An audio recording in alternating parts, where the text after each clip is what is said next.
to update us on where we are in our fight against this coronavirus, where we are in the measures that we have put in place during this lockdown with the sole purpose of saving lives of our people.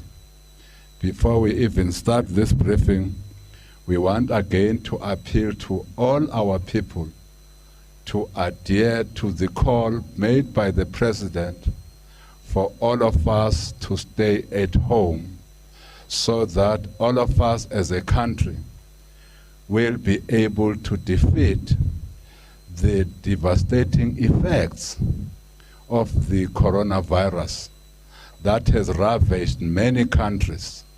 We know that the death toll in the entire world now stands at 38,000 people who have died as a result of this disease. In our country, we all know that 3 people have now died as a result of this virus. This virus kills. We therefore appeal once again to all our people, kubo bonke abantu bakithi, ukuthi asihlaleni emakhaya njengoba umongameli esicelile, ngoba legciwane le-coronavirus liyabulala. Singadibani nabanye abantu, nalapho sikhona, lapho siyothenga khona ukudla, siqikelele ukuthi asikho eduzane nabanye abantu, at least sibe yimitha komunye umuntu, so that uma umuntu ekhuluma kungabi namathe akhe azokuthintela bese uthola legciwane.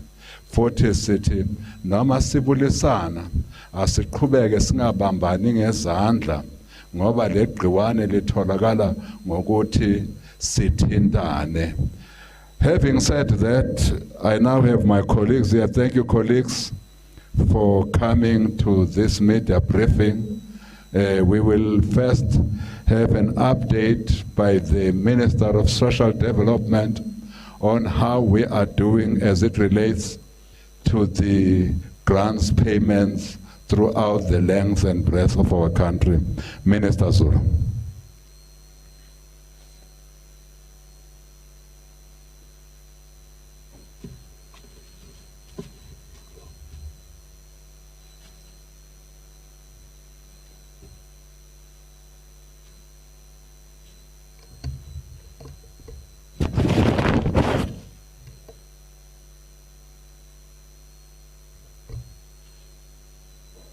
Is it on? Lower it down a little bit. Lower it down a little bit. Is it on? Okay. Thank you very much, Minister Mthembu. Very good afternoon to everyone, and a particular good afternoon to the people at home, and good afternoon to our communities. Firstly, I'd like to sincerely thank those communities who yesterday stepped up to assist us as we were having the first day of the payment of the SASSA grants. I would like to also thank the retail sector, in particular those that had meetings with SASSA before the beginning of the payments of the SASSA grants. I would like to thank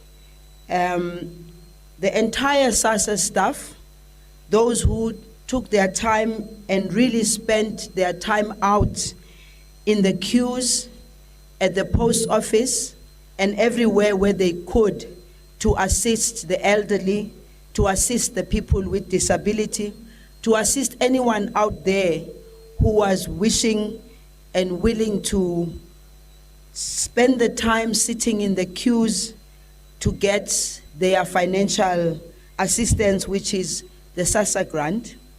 I also want to thank in particular the community workers who, without even being organized by government, they came out in their numbers, to try and assist our communities to keep the distance, to try and assist the elderly in particular, even with assisting them with the groceries that they managed to buy yesterday. But I also do wish to thank you, media, who are here today, because I know many of you were out there with us yesterday. You ran around speaking to the SASSA grant recipients. You spoke to ourselves.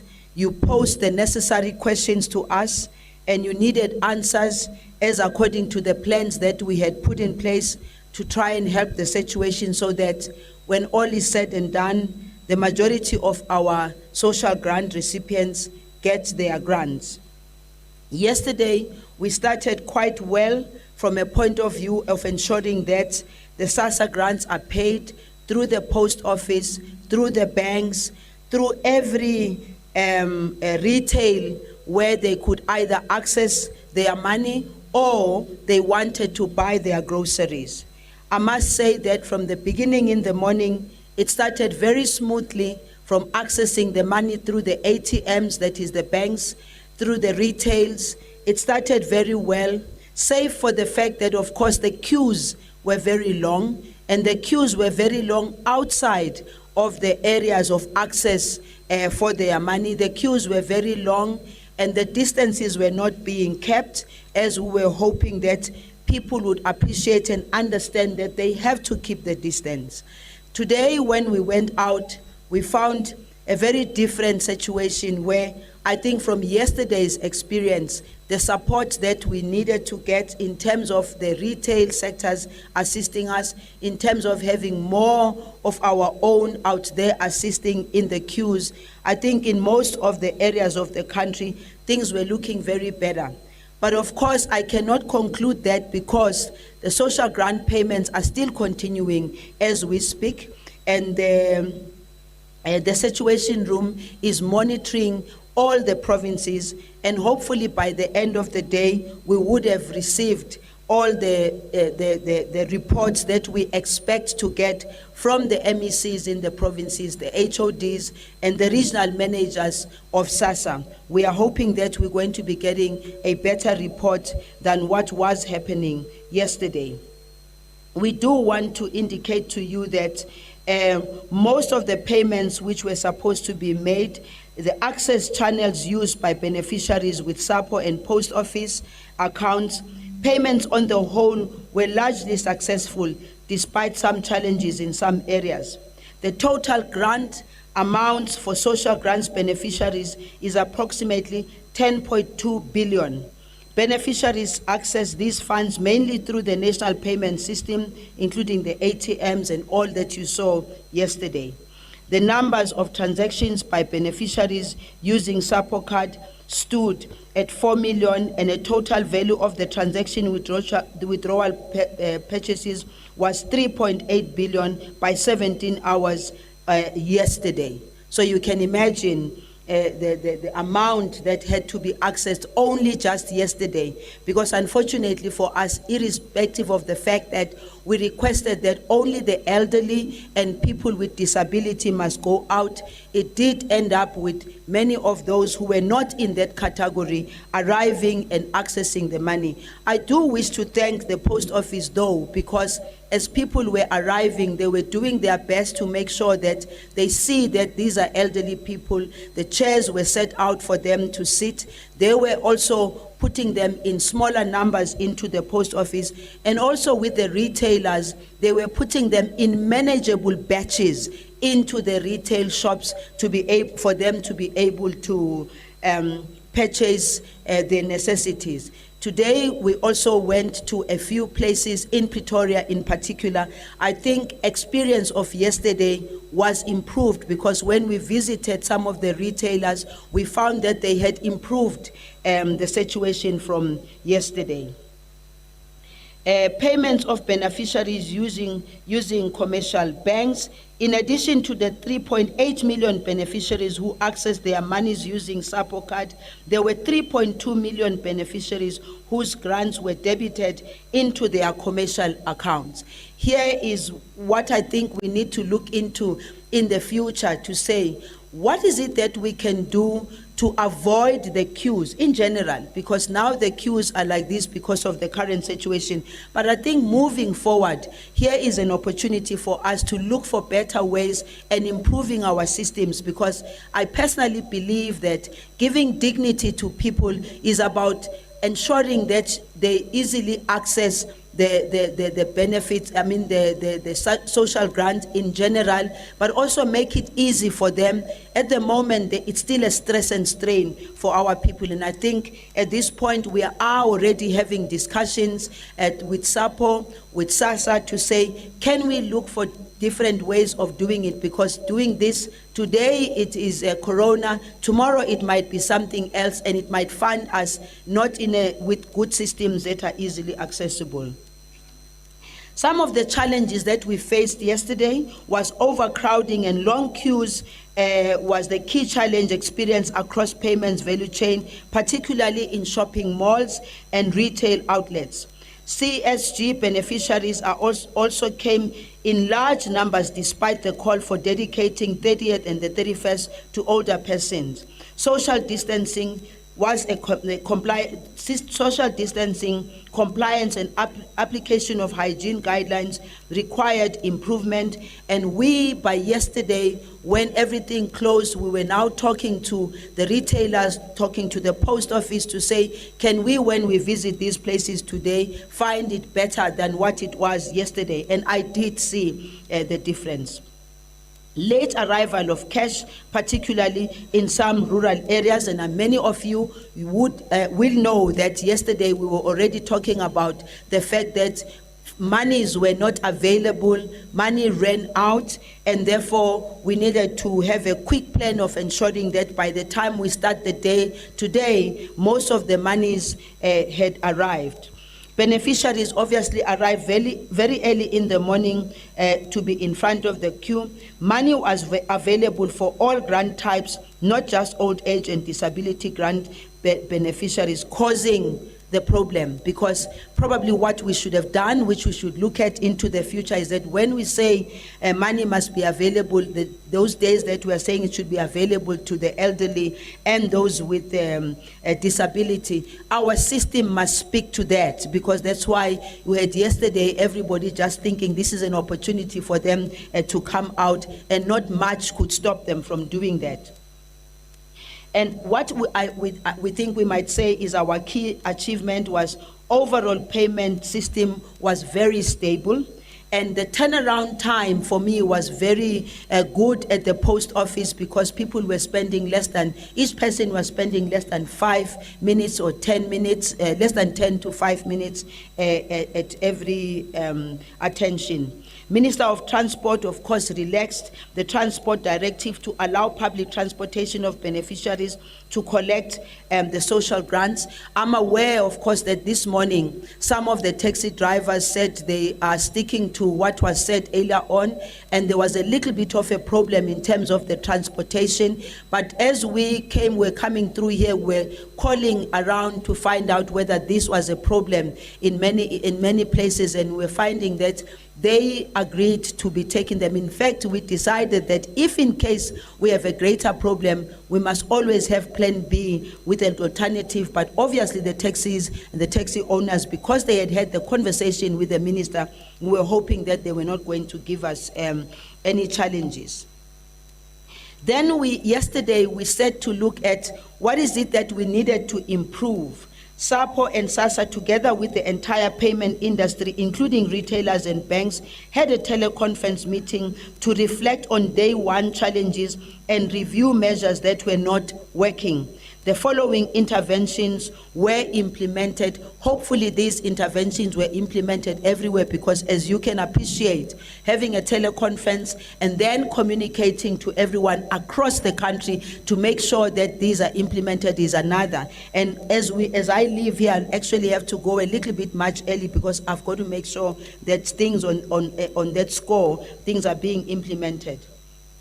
Cash management industry had confirmed through the South African Reserve Bank that there will be enough cash supplies across the country to replenish the ATMs to address yesterday's problem. City of Johannesburg had offered additional volunteers to support the queue management and retailers and ATMs in the greater Johannesburg area. And by the way, I found this also happening in Tshwane as I was in Tshwane today. And I also found that some of the NGOs that work within the communities and community-based organizations, they decided they were going to come out and be of assistance. NetJog and ProfJogs have been approached to avail additional personnel to support crowd management. And today, crowd management was not as bad as yesterday because there were not so many people who flocked out. However, that bit of comfort doesn't make us feel comfortable because tomorrow we start the normal schedule of grant payments. Dignity measures, number of chairs will be increased to improve the seating arrangements because we felt that yesterday that there were not enough chairs because people came in such huge numbers. We asked also the retailers to also step up and assist us in ensuring that we get more chairs. The places I went to today, and also due to the fact that there were less people than they were yesterday, there was quite order and there were more chairs and most people were sitting down. I'm talking about people who had gone out to get their social grants. I'm not talking about people that had gone out to buy from the shops because those queues actually today were much longer. SAPO has ordered additional cash more than originally projected. We did indicate yesterday that we think that in our projection, we missed the point in the amount of money that we needed to make sure that we cover. Additional SASSA staff deployed at big SAPO branches and retailers serving high numbers. In Mpumalanga, measures have been put in place for SASSA staff who should have arrived at 6:30 to support the management, because remember, Mpumalanga was among the first actually to say that they were running out of money and people were worried that they were going to be going back home without the money. Finally, I do wish to pass our sincere condolences to the beneficiaries who passed on while they were either en route to receive their SASSA grant or had just received the SASSA grant or were sitting. In the Western Cape, we have one person, and we did not want necessarily to announce the names and all, because we do have the names, yes, but I think we need to be sensitive to their families and the plans that are being made. The person that died, he collapsed and died on his way home in KwaZulu-Natal. The person who passed on there collapsed at the post office. When the ambulance came, and ambulance came on time, I'm told, by the time the ambulance arrived, the services confirmed that she had passed on. And then the other person who passed in Gauteng, she got off the taxi and collapsed and died before she could even get to the post office itself. And collapsed and died before she could even get to the post office itself. Now, to us it says, we must appreciate and understand that some of our people are going out to get the money, even if they are not in a very good state, because they don't have any other, because they know that getting the money is about putting bread on the table for where this has happened. The families have been contacted, and we'll do everything we can to make sure that these grant recipients, the families of the deceased grant recipients, are taken care of. What is a challenge is that for those beneficiaries who did not access their money, nothing can be paid to the families, as the grants being paid now are for April. The regulations confirm that we can only pay grants at the end of the month in which which the beneficiaries dies. These beneficiaries died in March, so are not entitled to the grant. When people go there to check with them, or when the media goes there and checks, and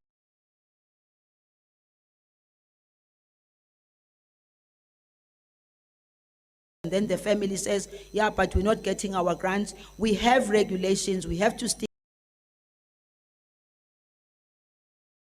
to the regulations, but at the same time already indicated that today, as we parted with MEC Lisufi, he then immediately left Pretoria to go straight to the family of the one who passed on in Gauteng. And SASSA will provide social relief of distress to support the families. ASUPOL has offered to assist the families with funeral costs to the value of 50,000 each. Arrangements are underway to link the next of kin of ASUPOL to take up this generous offer, and we wish to thank them for that. The last message that we would like to communicate to the SASSA grant recipients in particular is that they must really have to do the best that they can to protect themselves. They have to also avoid agitations. As I was going out there was just so much agitation amongst our communities, and we understand the stress and strain that people are going through. And the last message we would like to pass as SASSA is to say, those who are still out on the streets, those who are still not adhering, if they think that their lives are not important, they must also think about the people around them. But I'm sure that as the message keeps on coming, everybody everywhere in South Africa will really have to assist us in making sure that we assist them. I thank you.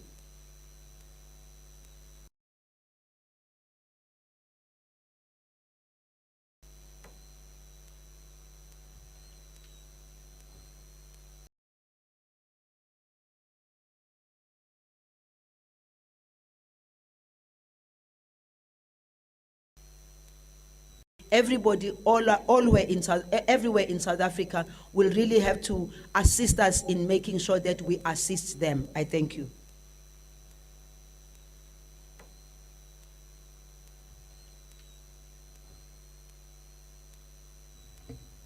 Colleagues, request that I made with my colleagues, because Minister Zulu has got to go and run and ensure that our elderly and our disabled people are able to get their grants in a manner that she has to direct to her. Maybe let's start by testing. Members of the media, we also want to test whether our system is working, because very soon we would not like to have you here. We would like to have something that will have us here, and we will speak to you from wherever you are, where you link up with us and you ask us questions. Let's start with those that would like to ask questions who are not here. Do we have any? Not yet, Minister. We don't have any policy. Thank you. Now, let's then get to the colleagues who are here. I know that you had worked on a system. Now, if your system is too slow, I will just get hands. We are bridging the two systems now. Any colleagues here that would like to ask questions, unless you have sent your questions via WhatsApp? But be that as it may, let's just get started. Yes, colleague, and the other colleague, any other colleague? There we are. Thank you very much. Can we hear you, sir?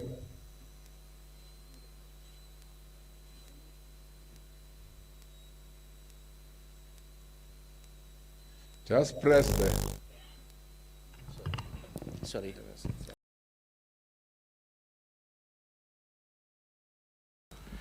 My name is Nazir Noor Mohammed from Glow TV. There's NGOs that deliver on a weekly basis, some on a monthly basis, but they're having a real problem giving out hampers. Thank you very much. The next colleague. Good afternoon. My name is Jean-Philippe Remy. I'm a journalist with Le Monde. I'd like to know if we get some indications about when and in which way maybe the payment of different help is going to be made in the context of the Solidarity Fund, if we have indications of the next future when this system might be implemented. Thank you. Just answer the question that you have to answer, Sis Zulu.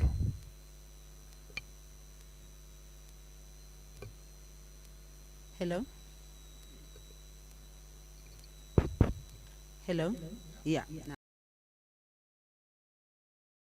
it's- But, your details so that I can be able to follow up in terms of the food parcels. I do want to say that we are accrediting those NGOs and NPOs who would wish to support our communities. Remember that the Minister of Kokdam, Minister Nkosazana Dlamini Zuma, passed the regulations, and then we had to develop our own directive. And our own directive had to include what was going to happen in as far as NGOs and other organizations that would like to work with us. I don't have the immediate details now as in terms of who they are supposed to call, because we've just recently signed off the directive. We've just signed off the directive. But you do fall under NPOs and NGOs fall under our directives, which we have concluded, and that should be the guideline of what needs to happen. May I also indicate that in as far as the support to our communities are concerned, we are calling on those NGOs who want or do have something to give to work preferably with the provinces, work preferably with the local structures, because if they are going to be calling us at national level, we must not necessarily have the capacity to be directing them at provincial level. We have been working very well with the MECs in all the provinces. We're working very well with the regional managers of SASSA. So if you could also, they could also find out on their own where they can, find out the numbers for SASSA so that they can call SASSA, but we would have to publicize the details as soon as possible. But we are very looking forward to working with those that want to assist us, because we're very much aware of the stress and strain and the food security that's going to be a problem for us. So we'd like to coordinate so that our people don't go hungry. Thank you. Thank you very much. I'm told that there are some questions on WhatsApp. Can we have them? Yeah, just read them. Only those for Minister Zulu. Yes. Yes. The first question is from TD Madia. She's here, but Oh, okay, okay. Thank you. Sorry about that. CD from News 24. Just two very quick questions for you, Minister. You know, you're speaking a lot about what it's like, what it should be like handling communities. There's been a lot of outrage today. I see the Gauteng Premier has been out and about testing people, and people are saying, but what about the dignity of these people? You know, as a minister who handles this particular portfolio, are you speaking to your counterparts about what they need to do when they're out and about in the public dealing with our people, particularly in our townships? Secondly, there's a question around people with, is there a social relief plan for those who aren't SASSA recipients, however they worked in the informal sector, and now because of the measures that have been taken in the lockdown, they can't work? Are there measures, a plan of sorts to help those people out? Thank you. Are there measures, a plan of sorts to help those people out? Thank you.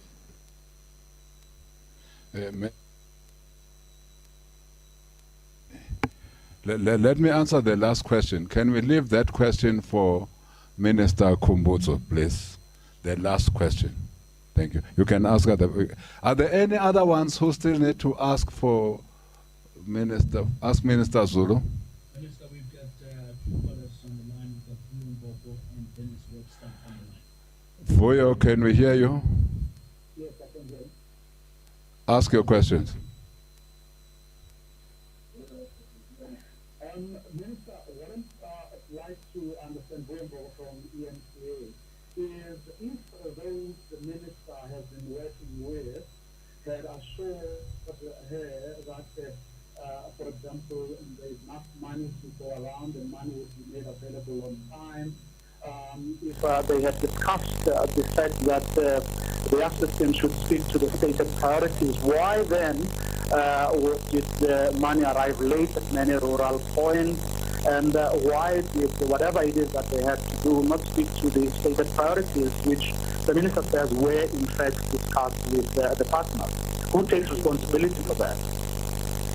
Thank you very much, Mr. Mbogo. The next caller is Mr. Webster. Dennis Webster. Dennis Webster.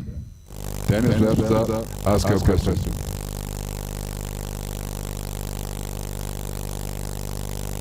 Looks like we've lost Dennis, Minister. Thank you very much. Sorry, Dennis, you have lost your opportunity. Why we're doing this, you will see that we're bridging two systems.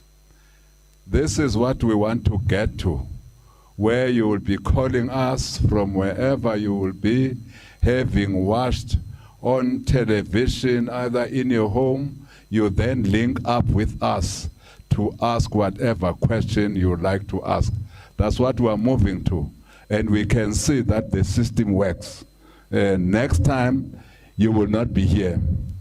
You will be in your homes or in your offices, but still be able to listen to these briefings and be able to answer questions in the manner that Mvuyo Mvoko has been able to ask. Minister Zulu.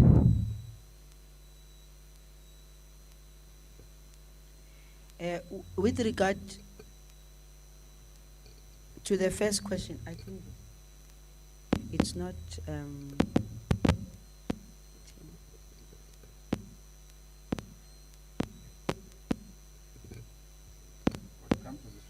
Oh, okay. Maybe that will be better.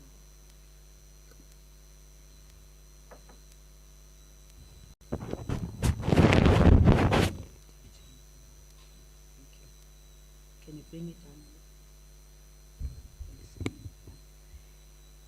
No, thank you very much. With regard to the first question about testing, I really don't think I would be the right person to answer that, because I have not even, I know that Gauteng has got a plan and they've been doing it, but I really don't want to answer a question where I haven't had a conversation, first and foremost, with the Premier of Gauteng to explain exactly the concern.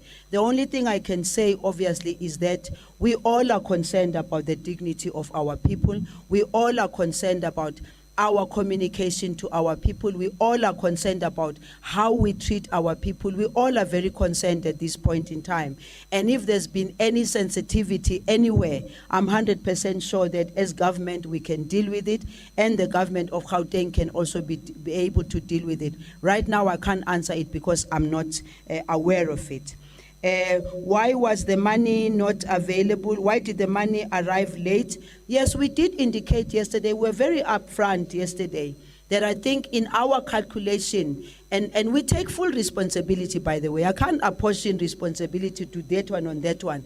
We work together. And one thing I can assure you, myself, the CEO of SASSA, the CEO of NDA, the Post Office, we are working together. Minister Stella and Ndabeni Abrahams, we are working together long before even the issue of coronavirus came about. We had already agreed that if we are to serve our people properly, we've got to be able to work together and improve our systems. And by yesterday, we were upfront to say that we miscalculated as to the amount of money that was going to end up being withdrawn. And of course, if there was not enough money yesterday, try and imagine what it meant to then get the Reserve Bank, to get the people that work with us to supply the money, to make sure that the money is available.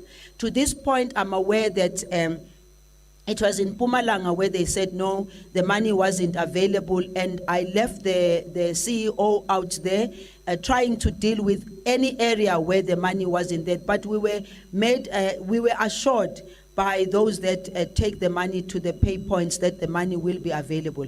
And if there are areas that still have a problem now, it means one must just go out and deal with that. We take responsibility, all of us. And as a minister, obviously, I have to take responsibility because I've got to make sure that it's properly coordinated. I'm not here to hang anyone out to dry because I have to take responsibility.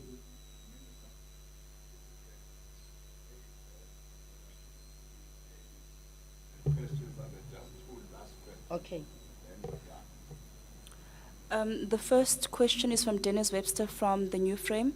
His question is that he has confirmed reports that over the weekend, the National Command Council on Coronavirus considered increasing the child support grant to offset economic shocks of the lockdown to the most vulnerable. He's asking for the minister to please confirm whether the council has decided to increase the amount, and please explain the decision if it was taken. The second question is from Paul Vigiati from Bloomberg, also to the Minister of Social Development, asking whether the department is considering coordinating with the Department of Health to have coronavirus testing, and possibly vaccinations of the most vulnerable at SASSA pay points. First question, I don't know where that comes from, Dennis Webster, because I don't know, maybe whoever gave him that information, he must go back to that person for the person to give him the answer, because in our meeting, the meetings where I've sat, I haven't missed a single one of those NCC meetings. So I don't know where that comes from. Maybe, I'll get his number so that I can have the conversation, because I don't mind clarifying things to people. So if he has the number, I can talk to him, but no such decision was taken. Secondly, with regard to consideration of testing at pay points, no discussion has been held with us with health at the moment. But of course, the Minister of Health, together with whoever the Minister of Health is working with, they have the power and the responsibility of deciding if there's going to be testing, where is that going to be done. But so far, there hasn't been any discussion about testing of social grant recipients at pay points. Thank you.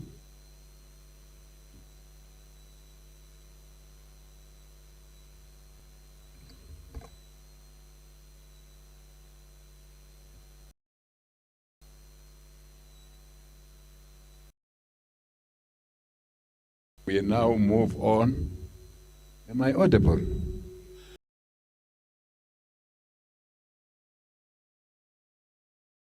We now move on to Minister Thulas Nxesi to talk to us about workers. Honorable Minister.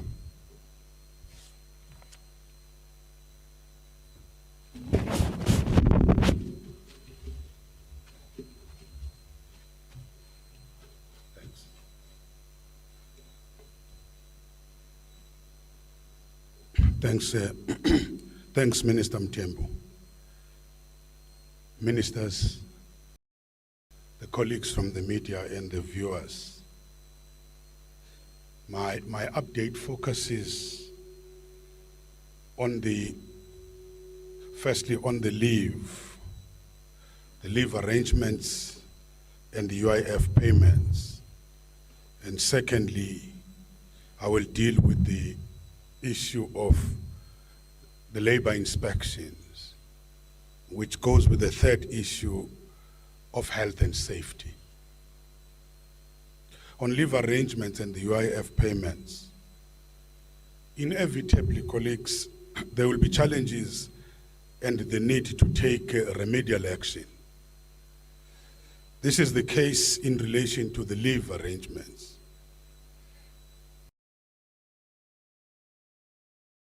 As the Department of Employment and Labor, we are receiving concerns from workers and unions that some employers are seeking to shift the burden of the lockdown onto the workers, using their annual leave as the first line of response to the lockdown. We are also getting complaints from workers that their employers have instructed them to take unpaid leave during the lockdown. we do understand that in terms of the leave determination, employers can negotiate with employees to take leave at any time as they deem fit. However, this is a unique situation which requires that all of us to act in a manner that promotes social solidarity. As the department, we have issued a directive explaining the process to be followed and the kind of benefits employees will be entitled to under the employment or the unemployment insurance fund. We have also announced a national disaster COVID-19 benefit that the UIF has put in place as an instrument to mitigate the effects of the layoffs of workers during the lockdown. It is important, though, that all parties understand that the UIF cannot deal with the millions of the individual claims which would just come at the same period. This would lead to delays in the processing of such claims. Rather, we've put in place systems to pay out UIF benefits through the companies, sectoral associations, and bargaining councils, including but not limited to the sectors like tourism, small business enterprise sectors. So we are trying to cover all the sectors. We are in the process of concluding such agreements with the Textile Bargaining Council, which came first. We would also like to mention that the discussions with the travel and tourism sector are also underway. We will be announcing towards the end of the week. We also appeal to all other sectors to agree to this arrangement because it's going to be easy for all. The department has also engaged the Banking Council to facilitate the UIF payments. We think that they have a national infrastructure as the banks. They might be very helpful. And we will provide further details as this process unfolds. Our technical teams are meeting now dealing with these issues. So we are moving away from the traditional model of individual claims through the labor centers, which would be simply overwhelmed. It would also turn the labor centers into the various hubs as they would attract huge crowds. We need to stress that such arrangements for group or collective payments require that we enter into a memorandum of understanding with the employer bodies and the bargaining council that use or that their use of monies will be subject to audit. And we're going to do it with all the sectors. This has led to some resistance from some employers. We all need to understand that these are public funds that by law they have to be audited. We therefore shall insist on the implementation of the proper governance in this regard. None of us have a choice on this matter. I urge all the parties to get together and engage so that we can expedite the payment of these monies to the workers that need them. The UIF staff is available to assist in any way necessary. And to this effect, we have a hotline number to obtain advice on how to access these benefits and to empower employees to assist, to empower the employers to assist their employees. The call center number is 012 337 1997. Let me repeat it. 012 337 1997. It's from 8 o'clock in the morning to 20 hours in the evening. The call center operates from Monday to Friday. We are negotiating within the department the idea of extending this to weekends. And we must emphasize that the relief which the UIF is giving, we are talking about the relief for the month of April, the 21 days which have been pronounced by the president. People should not take advantage of the situation. Employers should have by now paid the March salaries minus the 4 days. People cannot start pressurizing us for the March salaries. We are catering for the 21 days. We would like to express our sincere appreciation to the employers who have already demonstrated social responsibility and solidarity by not only paying the workers in full during this lockdown, but also by making themselves available to assist by acting as disbursing agents during this period. On labor inspections, the issue of the essential workers. Firstly, it appears that some employers who are not delivering essential services and goods are forcing their employees to work. Employers are either unaware or choose to ignore the provisions of the national disaster legislation and regulation, which only provide for essential services and production to continue at this time.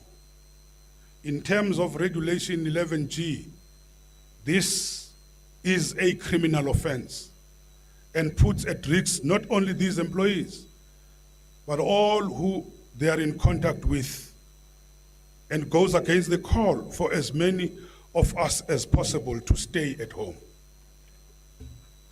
Any employee who's not involved in a business delivering essential services and goods and who's forced to work is entitled to contact SAPS, the police, and report their employer. Any worker who does this and is subsequently victimized will be protected by the Labor Relations Act, since this will be an unfair labor practice. It's a matter which we will be able to follow it up later. And I further call on employee or employer organizations to intensify their communication to individual employers, informing them of their responsibilities during this period. On health and safety. Secondly, in respect of the workers who are required to work in this period, employers are required to ensure that the Occupational Health and Safety Act is adhered to in respect of the occupational hygiene and provision of personal protective equipment. In response to numerous complaints from the workers that some employers are forcing them to work without the necessary personnel protective equipment, our labor inspectors are following up, particularly at the moment in Gauteng, Western Cape, and KZN. Indeed, a number of manufacturing enterprises have been temporarily closed. Sectors are being accompanied by SAPS and the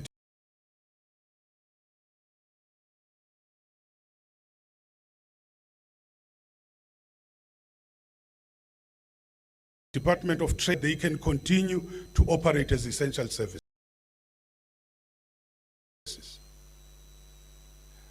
The labor inspectors report daily to me on their findings. At this stage,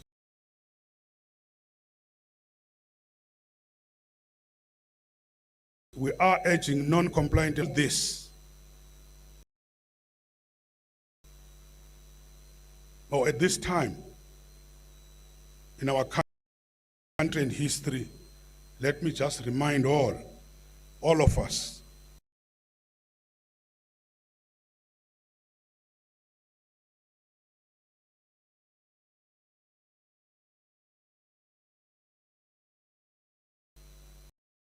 this,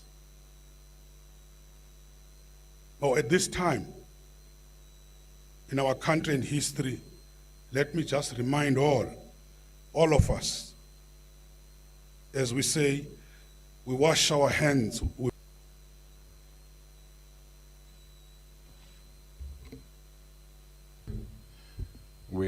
We now call upon the Minister of Small and Medium Enterprises, Minister Khumbudzo Chave.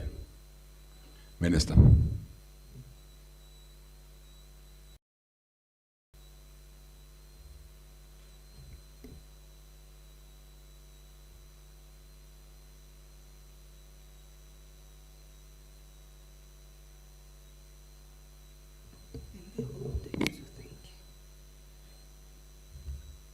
Thank you, Minister Mtembu. In the last briefing, we announced the responses that are led by the Department of Small Business Development and its agencies to support the SMME sector.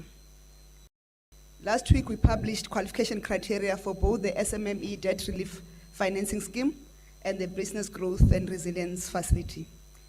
We indicated when we were announcing that an online application form will be available from Thursday, the 2nd of April. Telkom will proceed to open the applications from the 2nd of April, but it will be manual applications. The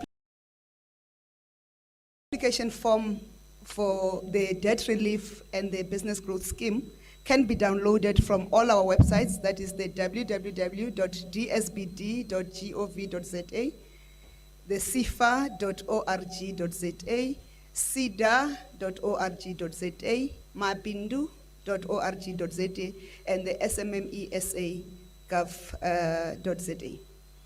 The completed application forms can be sent to smme-relief@sifa.org.za and or bizgrowth@sifa.org.za. This is depending on the scheme that is being applied for. We are appealing to the SMMEs not to send the same application form to both email addresses. Send the application form to the applicable email address so that we do not clog the system. We will migrate to the online application as soon as Telkom Yellow Pages are ready for the online application to be activated, because it will do automatic directing to the relevant email addresses. Those who have applied on, who have registered on the SMMESA database and were not issued with the reference numbers, by tomorrow the bulk SMS service will send you your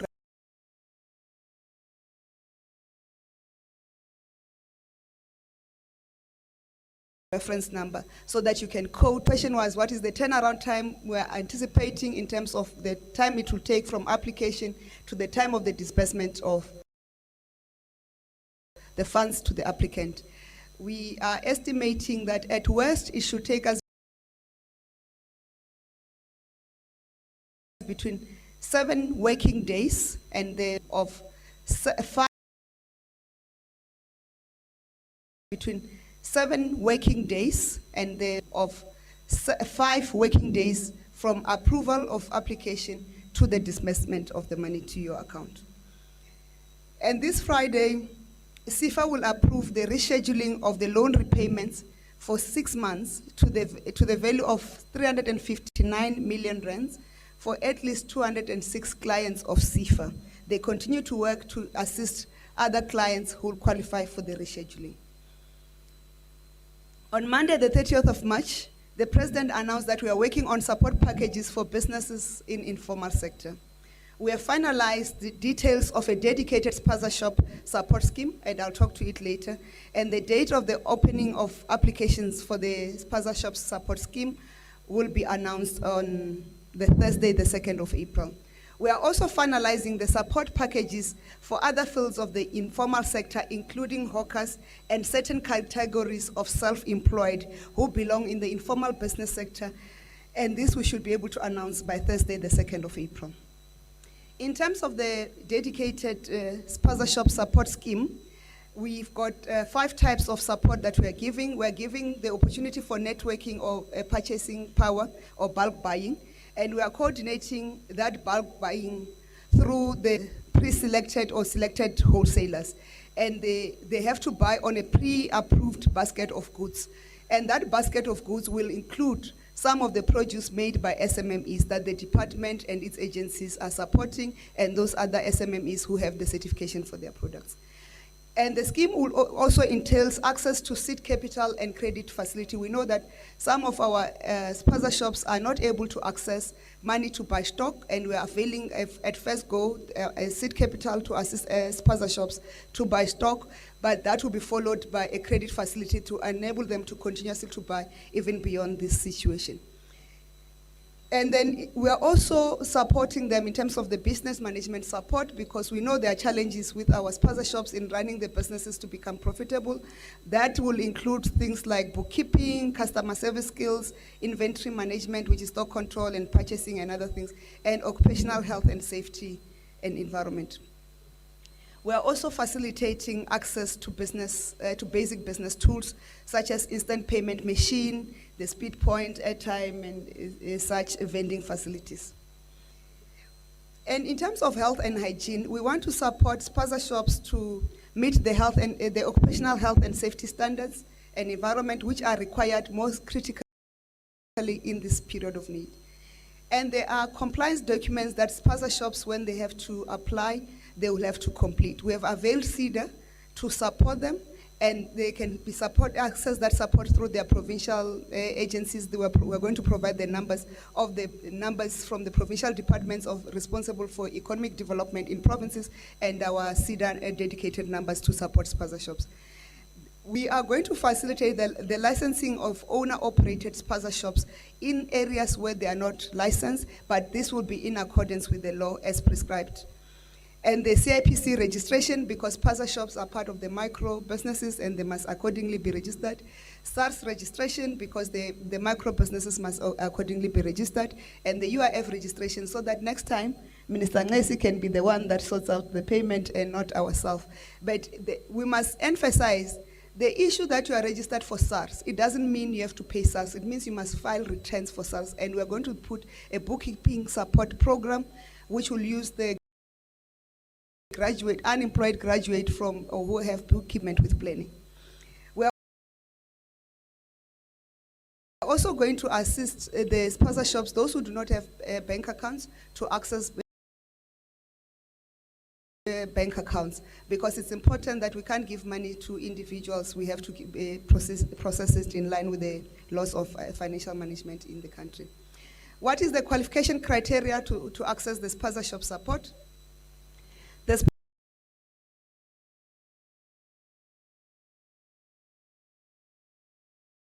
spaza shop must be owner managed and operated, and the spaza shop must have a bank account. They must give us the proof of banking, and they must register on SMME SA, and there is assistance available for that, and we're going to communicate when you communicate the opening date for applications. Spaza shop must hold permit to trade, and for those who are currently operating illegally, they can go to their nearest municipality to apply for the permits.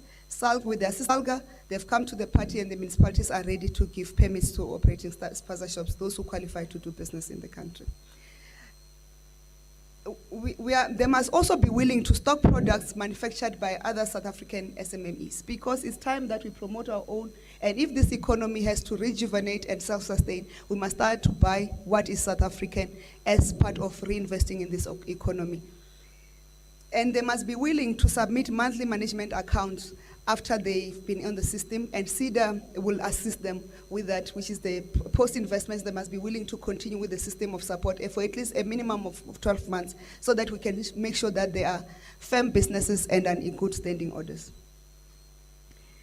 What is the current operating environment that we want to make sure happens? We have the responsibility to ensure continued access to household basic necessities without traveling a long distance, in line with observing the instruction of the Commander-in-Chief and the President of the Republic that we must stay home. We also have the responsibility to minimize multiple infections caused by movement of people and unhygiene places. We cannot overemphasize the importance of assuring hygiene in the trading environment of spaza shops. Therefore, part of the requirements we are putting for the spaza shops and the police when they go out there, the spaza shop must have the ability to sanitize before and after serving each client. They must have the ability to disinfect the counters in line with the guidelines of the Department of Health.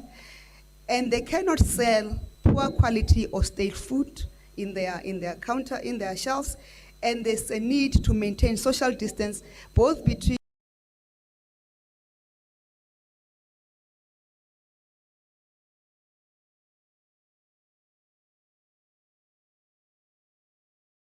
when serving customers, between the trader and the customer, and between the queuing customer.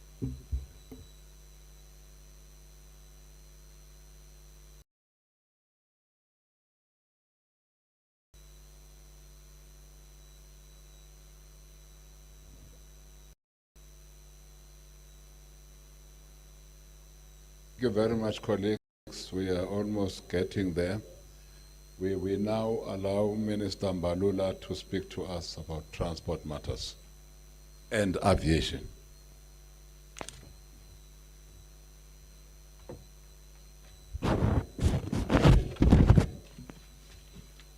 Thank you very much, Minister and colleagues and the members of the media.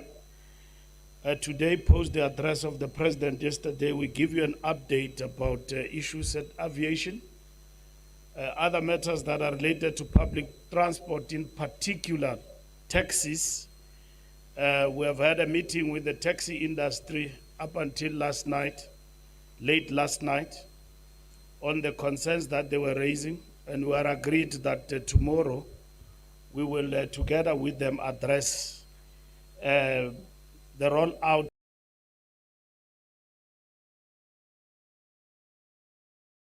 of the directions to move activities slowed down dramatically, with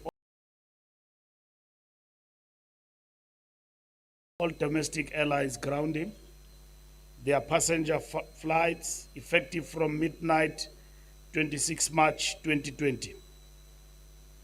Aviation-related queries thereafter were dominated by the following. 1, foreign nationals and South African citizens requesting repatriation and evacuation. 2, technical flights. 3, foreign crew disembarkation and quarantining. 4, a definition of essential cargo and services. As far as international and domestic passenger flight, as well as evacuation, repatriation, and technical flights are concerned, the transport directives are as follows. All international and domestic passenger flights are still prohibited, irrespective of the risk category of the country of origin, except those flights especially authorized by the Ministry of Transport for the evacuation of South African nationals in foreign countries. With regard to the repatriations of foreign nationals from South Africa back to their respective countries is allowed, provided the following conditions are adhered to. 1, foreign countries must charter their aircraft to South Africa without passengers except with the crew. 2, the crew is not allowed to disembark. Evacuations are as follows. The evacuation of South African citizens who desire to come back home is allowed, provided 1, he or she has a fully paid return flight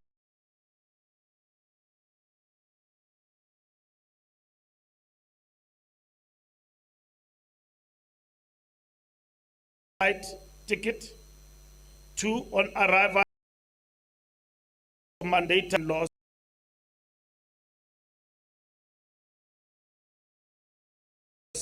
on coronavirus. Agreed on this.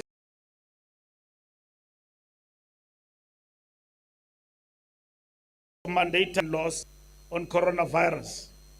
Agreed on this after the Department of Transport, together with DERCO, have actually made submissions and agreed on this, and the process through the National Joint Operations. And so you will understand that this is based on the implementation of the regulations post the lockdown and the challenges that were faced since then. And part of those challenges involved South Africans who, when the lockdown was implemented, they got stranded in foreign countries on their way back home. And their airlines coming to South Africa were cancelled. Now you do have South Africans who've got a normal operation.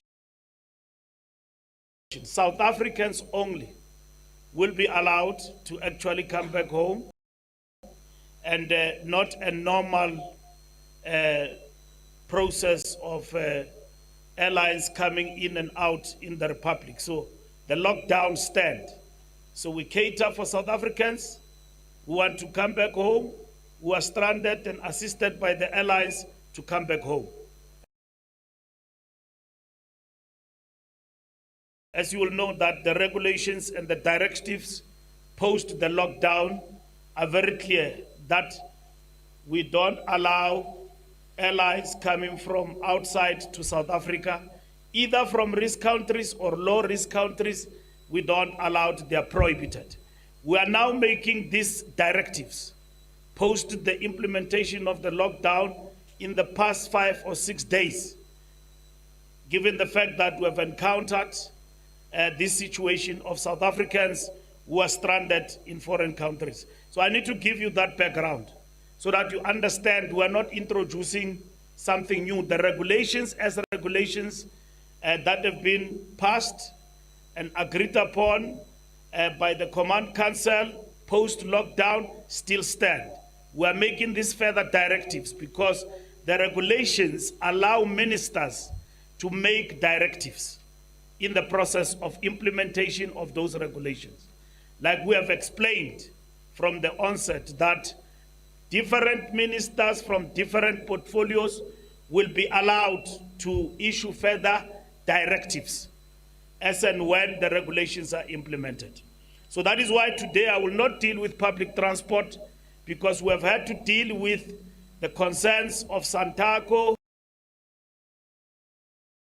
and NTA, which we met with, and Santaco and NTA tomorrow, because we have had to attend to a whole lot of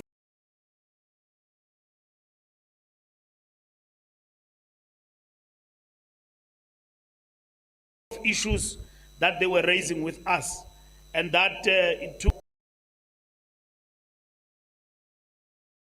tips that we need to issue as the Department of Transport, which we are doing that today. They will be gazetted, and then we'll speak on those directives tomorrow, together with NTA and Santaco, so that we are able to clear the confusion on the ground. And we have arrived at those decisions after consultation also with the Department of Health, which is the primary department that is leading us on these directives, because everything that we do must be informed by the state of health. Are we complying? Are we in line with what the Department of Health want us to do to contain the coronavirus? And that is what we are doing. We have also discussed with the Minister of Police, are in line to understand if there are new directives, what are the new directives on the ground. So we'll announce those tomorrow, and they will immediately be on implementation once they are gazetted, and they will be gazetted today. So I needed to explain that with regard to evacuation. The following technical flights are allowed. 1, medical evacuation flights. This has been the case since from the inception. 2, aircraft in a state of emergency is allowed. 3, overflights, meaning flights that are passing over and they will need to fill up and so on, they are allowed. And 4, technical landings for refueling. You are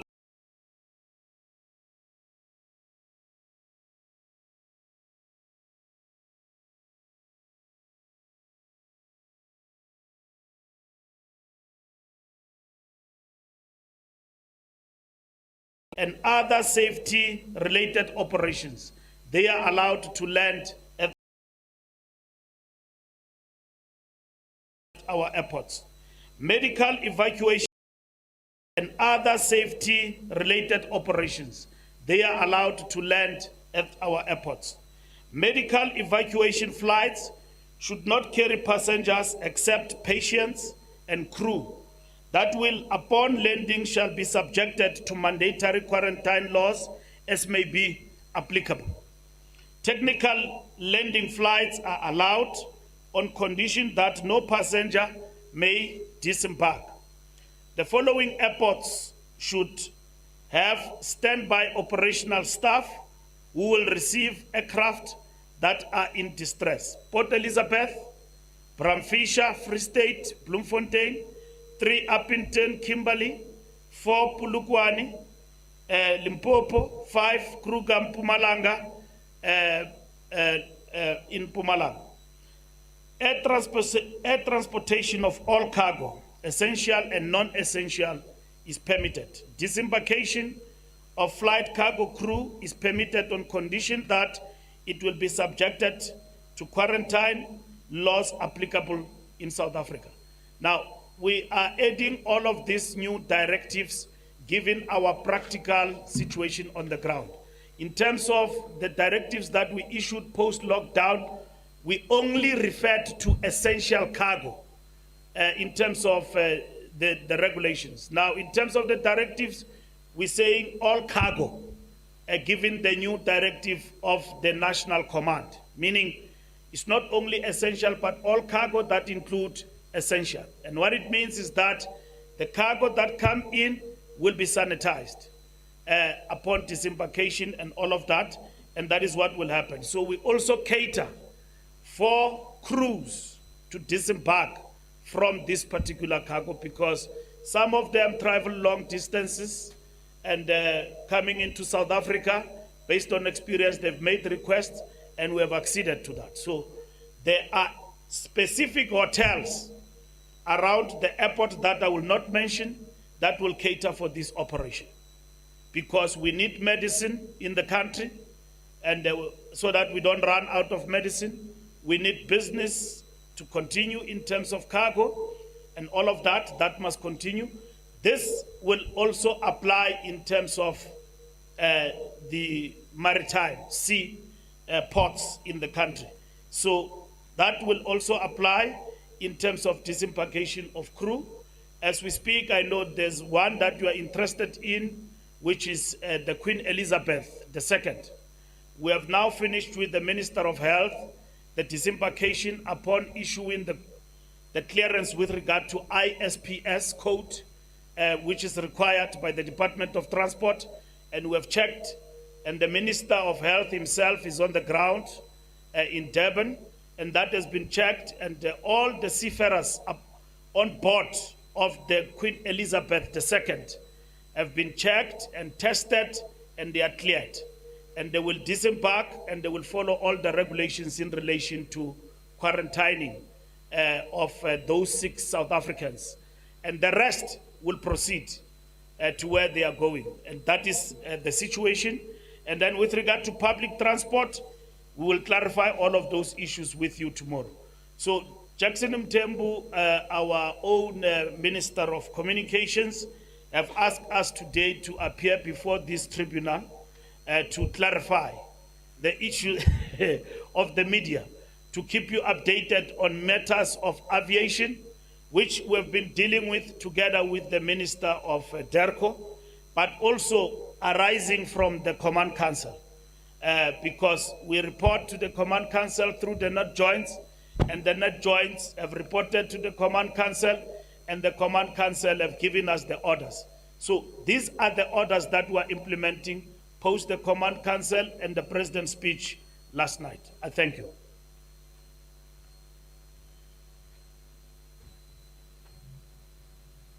Now, my friend,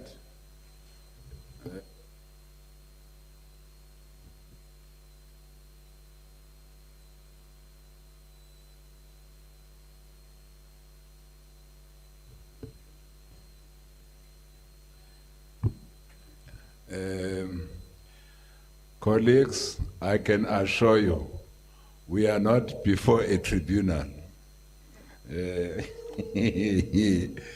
We are before members of the media, but speaking to our people, speaking to the people of South Africa.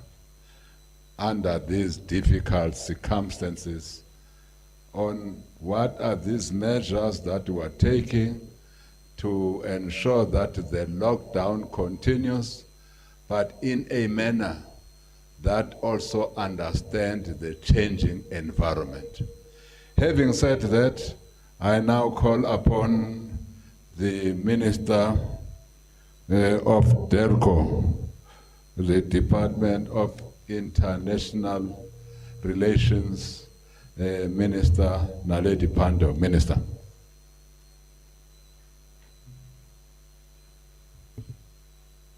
Cabinet colleagues and ladies and gentlemen of the media and our DG, I don't know if it's a case of the best to the last or the most troublesome to the end. Well, I think the message from my colleagues is certainly that the most important role that all of us have is to play a part in curtailing the spread of this virus in our population and worldwide. All of us, all over the world, are impacted by COVID-19. And our great task is to ensure we protect in particular the most vulnerable amongst us, distancing strategies. And many, many countries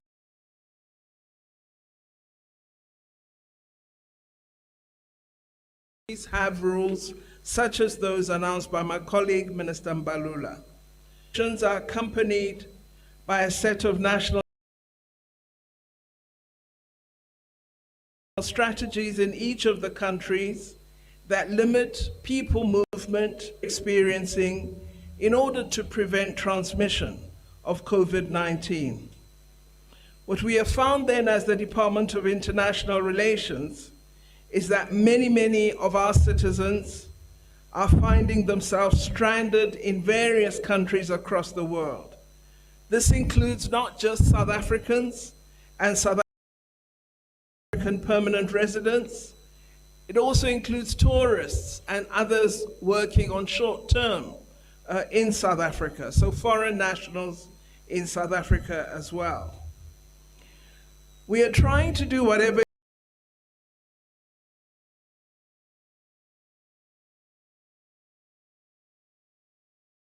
is within our means to assist those who find themselves stranded, particularly given the impact of the regulations that has just been amended by virtue of the new directions Minister Mbalula has announced. Particularly given the impact of the regulations that has just been amended by virtue of the new directions Minister Mbalula has announced. The repatriation we are referring to would be of citizens of South Africa, so South African nationals, but of course it would also include members of international organizations who work in South Africa, holders of permanent residence permits who have a right to be domiciled in South Africa. These would form part of the grouping that we would have to give attention. South Africans stranded in various ways in difficult circumstances in different countries across the world.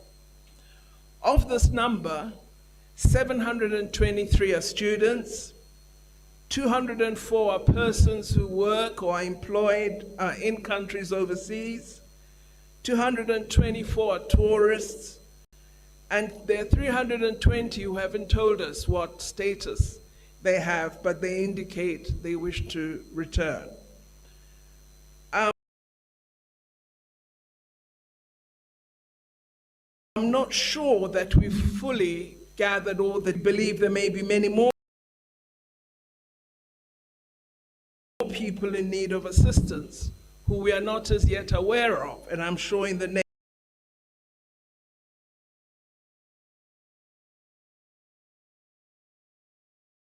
next day or so, we will have many more on our database. Command Center at the Department of International Relations and Cooperation. The Command Center contact details are as follows. Telephone numbers, +27 12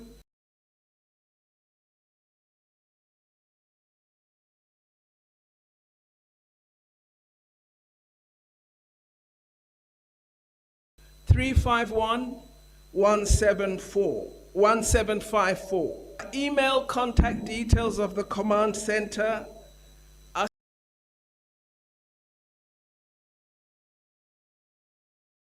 cicc1@derco.gov.za and cicc2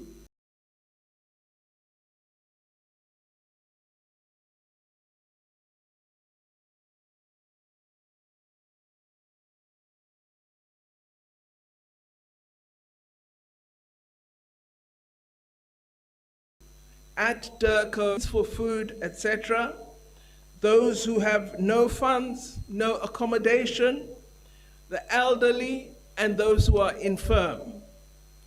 Our missions, wherever possible, will continue to render consular services in the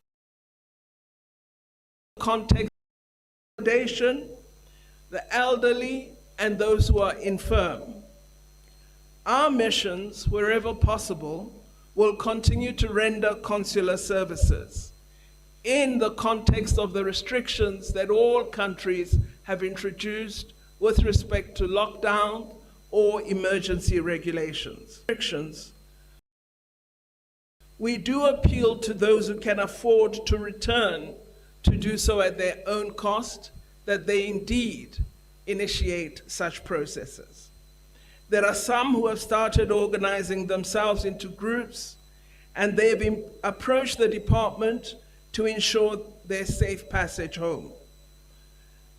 Others are students who were in residence, were funded for short-term courses or other programs, and have now been moved out of residence accommodation overseas and have nowhere to go. Some South Africans have indicated to us that they are exploring options such as arranging private charter flights back to South Africa. This, of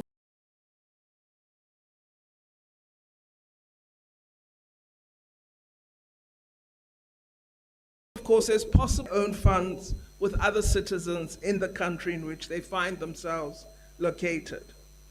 In such cases, we have directed our missions to assist with obtaining flight clearances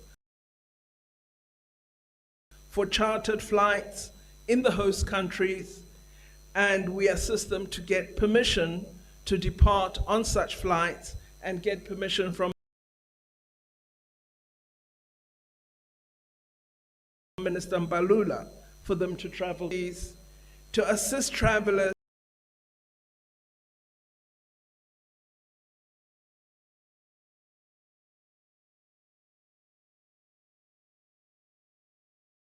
for chartered flights in the host countries, and we assist them to get permission to depart on such flights and get permission from Minister Mbalula for them to travel, to assist travelers. In such cases, we have directed our missions to assist with obtaining flight clearances for chartered flights in the host countries, and we assist them to get permission to depart on such flights and get permission from Minister Mbalula for them to travel. To assist travelers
According to the World Health Organization guidelines, countries have an obligation to ensure that the virus doesn't spread across countries. All of us have an obligation to stem the pandemic. Our mission and head office will continue to be in touch with our citizens and to assist in all our citizens being reunited with their families in South Africa. One of the categories that we will probably have to give attention to, which we've not addressed as yet, is the fact of South Africa being a hub for most countries on the African continent. We will have to look at what we do in partnership with countries, particularly in the region of SADC, because they have no other landing place except international airports in South Africa. So this is a matter that we will certainly be discussing with our colleagues in the SADC region to see whether there is a way in which we might assist. Our regulations will require all incoming nationals, irrespective of risk category, to undergo screening, testing, and, if necessary, quarantine. We will publish a set of standard operating procedures once we finalize drafting them in order to make sure that we successfully initiate this process of repatriation both for our own nationals as well as allowing foreigners in South Africa wishing to return to their countries to do so. Thank you very much, Minister Mthembu.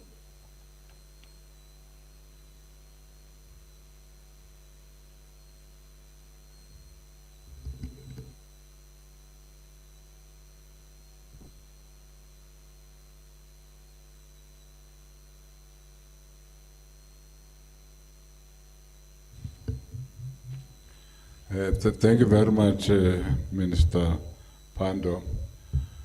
Colleagues, we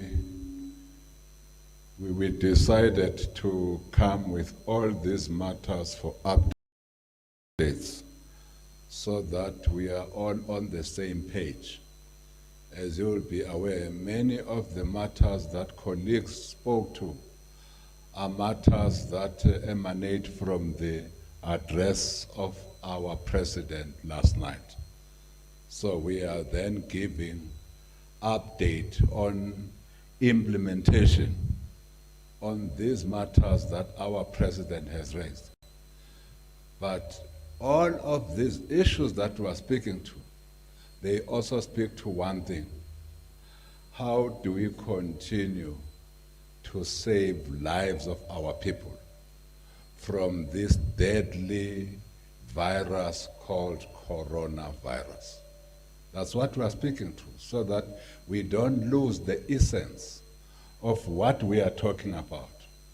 The lockdown and all the measures we've taken, including at the aviation space level, measures we're taking to give relief to our workers, measures we are taking to give relief to small and medium enterprises.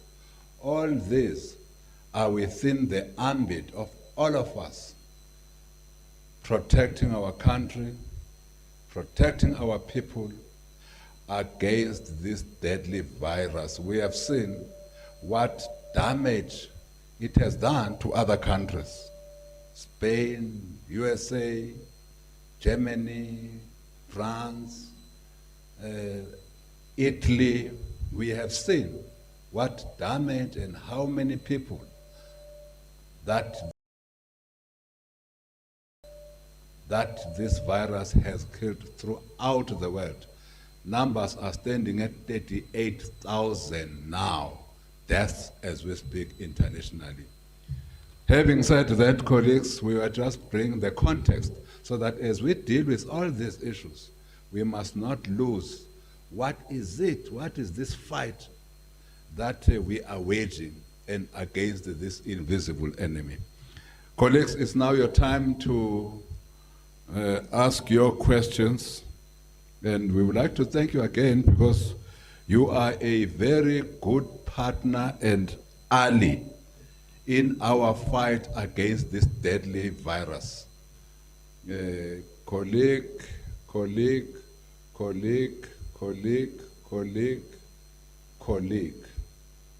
That's it. Then we will also take colleagues who will also call us through the call center. Let's start with SABC. Good afternoon, everyone. I'm Criselda Lewis from SABC Television News. Minister Nxesi, I'll start with you. Are you able to give us an indication how many complaints you've received just on you being on the podium speaking about employers asking employees to take leave? Our timelines are flooded with such instances where many South Africans seem to be complaining about being forced to take leave or no work without pay, that there's a lot of that happening. Do you have any idea how many complaints you're investigating at this time? Also with regard to the fake permits that you have. Minister Mbalula, you seem to be very optimistic about the relations that or the talks you've had with the taxi industry. You would know that there was a protest by taxi drivers in Njoli, in the Eastern Cape, in PE today. This is post your discussion last night. Are you satisfied that perhaps this might be able to yield results? And finally, the MSC Orchestra. I understand that there are 3,000 South Africans, or rather individuals that were on the MSC orchestra, that are being sought at the moment after a case of COVID-19 was confirmed there. I recall that case, and many of those individuals were just screened and let go. Now there is this particular instance that might cause a certain crisis. Are you aware of that? How are you dealing with it? Thank you. Thank you very much. Next colleague. Hi, Bonga Dulane, EWN. I'll start with you also, Minister Nles. You said something very interesting earlier on about companies who are have fraudulent essential service permits. I just want to get a clear indication of where's that scale of the investigation, and how many permits are we talking about here? We're talking big companies, small companies. Just give us a clear indication exactly what kind of sanctions also. Will they be arrested on the spot, fines by police, how much, to what extent? Minister of Small Business, Bonga here again. In terms of what spaza shops need to do exactly on the 2nd of April, can you just give us a short description? What will they need? Will they need to supply everything, ID, information when they are, so for that you can authenticate that these people really do own these spaza shops, and also how many people they employ? For you, Minister Pando, maybe also Minister of Transport, who also want to come in here, when you're talking about people who are in distress in other countries or stranded, and you're looking at how, if they can't use their own money but they want to come back, are we talking another one situation? Are you looking at maybe you might have another repatriations example? And also, where are those talks or discussions, or if you are having them at all? Thank you very much. Next colleagues. Lizzie Gatano, News 24. Minister Pando, just one small question from me. In terms of the 1471 South Africans that have requested to be repatriated, how many are coming from high-risk countries? Okay, next. Kyle Cowan from News 24. My question is also for Minister Pando. Minister, ventilators are going to be a very crucial resource in our coming fight against COVID-19. We have strong ties with countries that can produce these ventilators at a very large scale, especially China and India. Are we in discussions with these countries to help us? China has helped the US. Are they at the table yet to maybe help us with some ventilators? And then News 24 reported over the weekend, the representative of a major manufacturer of ventilators in Germany said that Africa is in the back of the line for these ventilators right now. In your discussions with other countries, Minister, with representatives from other countries, is this your sense? Is South Africa going to be helped by these countries, especially those whom we have strong trade relationships with? Thank you. Thank you very much, sir. Next. My name is Nazir Nur Mohammed, Globe TV.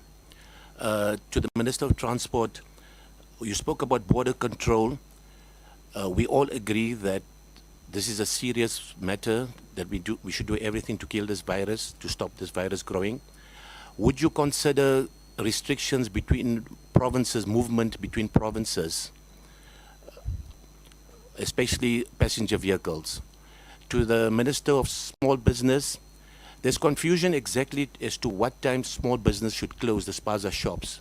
I know of an incident where someone got arrested for trading at 6 o'clock in the evening. What are the trading times allowed for supermarkets and small businesses? The back. Thank you so much. Franz Luagamachata from Progressive Independent News Agency. Minister Ngesi, there's a segment of the job-seeking professionals, and some of which were retrenched in the recent past, and as a result, they are no longer on the UIF, and they are unemployed. So, have your department actually considered this segment of the unemployed professionals? Yes, sir. Good morning, good afternoon. My question goes to Minister of Small Business. Minister, can you clarify, please, about the pledges announced by the 1 billion pledges announced by the President from the Rupert family and Oppenheimer? Are they loans or donations? Thank you very much. To our colleagues who are manning the call center, do we have any questions? Minister, we've got three callers. We've got Vuyo Mboko on the line, followed by Show from NHK TV. The last caller will be Jiren from Carte Blanche. Vuyo is the first one. Vuyo, take the platform. Okay, William Bogo from ENCA. Thank you. To the Minister of Labour, what reasons or excuses are companies giving for refusing to enter into arrangements with your department? And then to the Minister of Transport, you mentioned last week that you were in conversation with the Germans about the repatriation of their nationals. Is it true that they are going to be flown back by Russian Airways? And if so, who will be footing the bill? And lastly, to the Minister of International Relations, are you able to very briefly take us through some of the latest offers of help from some of the countries that have made them? The next colleague.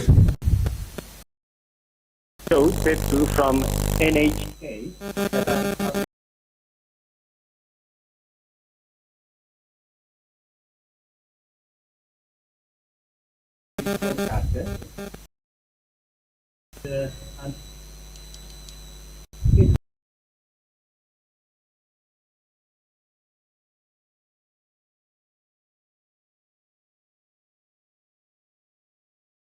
Quite often when I'm covering events in South Africa, I am a Japanese national.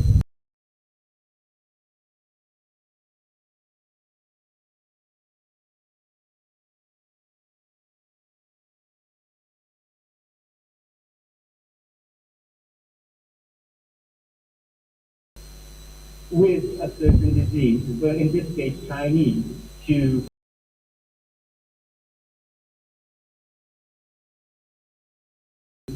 the coronavirus.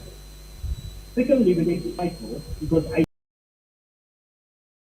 dislike him, I have the same physical appearance, I have the same skin color, and how in this country that has a proud fight against apartheid, some people still judge people based on the color of the skin. What is the message that we should give out to this trend? Thank you. Thank you very much, sir. The last caller. Jiren from Carte Blanche. Continue, sir.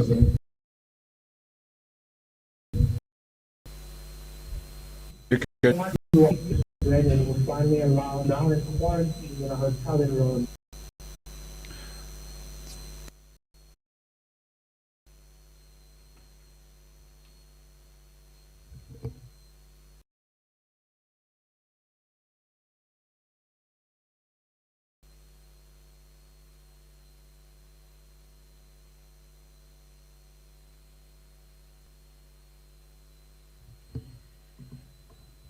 Thank you very much, Griselda Lewis. We met with the taxi industry yesterday.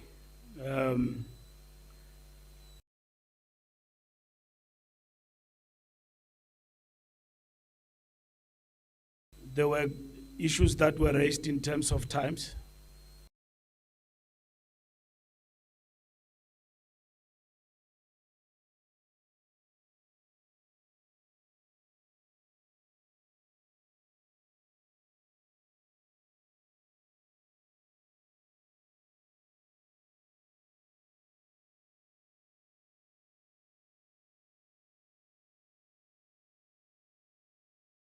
So there were met with the taxi industry yesterday. There were issues that were raised in terms of times. So there were when we caught up with this virus, corona, is engaged in the process of engaging with the taxi industry in a huge platform that will lead us to what we call a taxi indaba. But this taxi indaba is not like all the indabas you have heard of. It's about intervening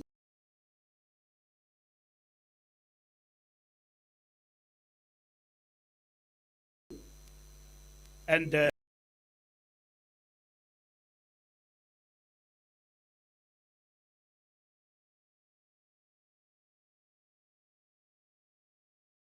government and the taxi industry.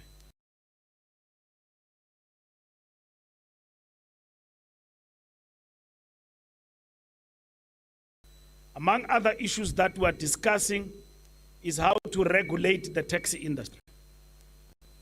Minister Nglesi, when you talk about UIF and workers and all of that, you will realize that with regard to the taxi industry, a taxi driver will not be covered with regard to that, because the industry is getting paid weekly, and then their payment and salaries and all of that are not regulated. They are not covered in terms of tax.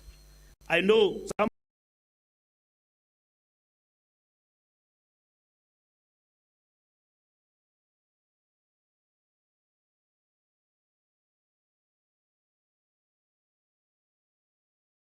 somebody who owns a taxi will say that industry will mean that the industry as a whole is recognized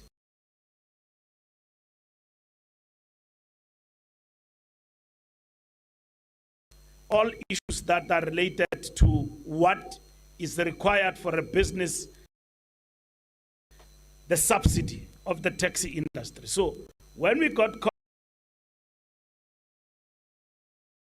up with the virus and dealing with it at the present moment, you must be cognizant of the fact that the issue of taxi subsidy and its discussion is on the agenda of this government.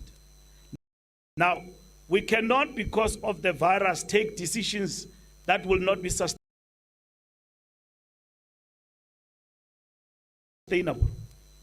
And I'm just raising that particular point to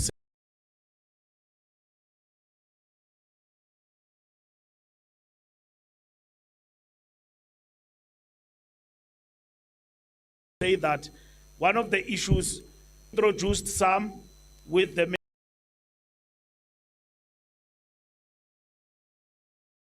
taxi subsidy and its discussion is on the agenda of this government. Now, we cannot, because of the virus, take decisions that will not be sustainable. And I'm just raising that particular point to say that one of the issues introduced some with the Minister of Small Businesses in terms of the installments, that at least they be given a reprieve for a period of time, and that include big banks as well. The question before us of subsidy is a matter that is before government and that we're attending to. So in our discussions, we engaged with Santaco, and we engaged with Santaco, and Santaco requested to go back to its constituency.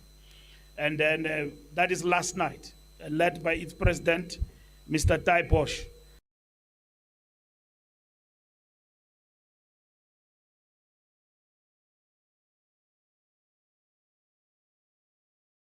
And before I came to this meeting, it looks like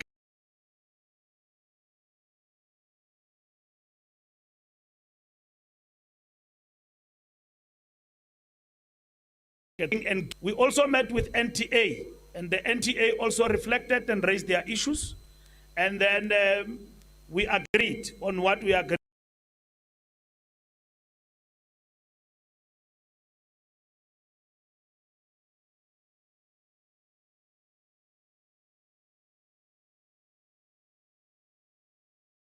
On, and we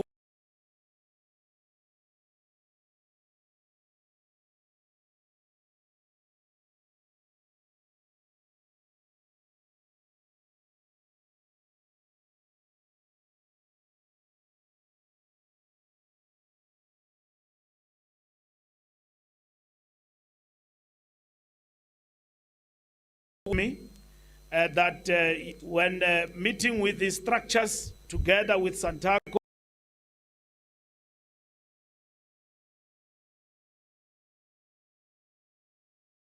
we've been talking to them, as we would have been doing between myself, Santaco,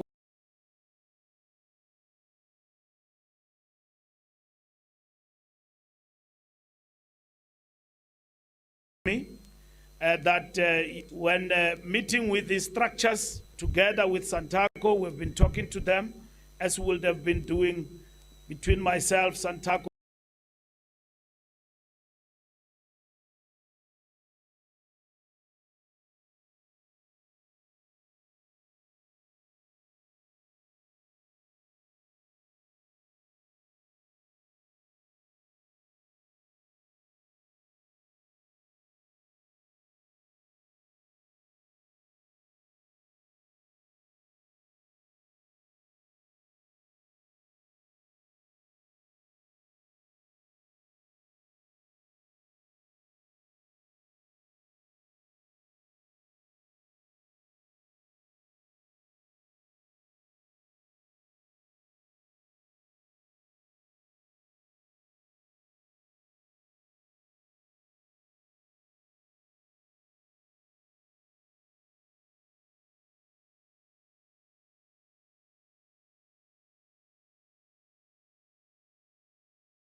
Council, led by the President, to focus on the coronavirus. And we are resourcing all these issues in the context of the disaster management regulations that we are responsible for. So the challenges that we've got with the taxi industry and the concerns in the context of the disaster, we are dealing with them. But when I conclude on that point, it must be understood that we don't intend to transport anybody. The transportation that is provided is for emergency, meaning in the morning is for health workers. If for somebody who's working at the supermarket, to be transported in the morning and in the afternoon. But public transport, like all other transport, is prohibited. And we want to repeat once more, most of our people got paid just last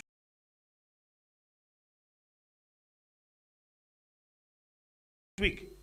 And that is why we began to see huge movement on the ground, on the queues and all of that. But transport that is there is limited, colleagues. It is for essential workers.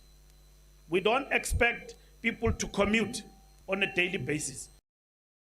So there will be a loss for the taxi industry in this particular regard.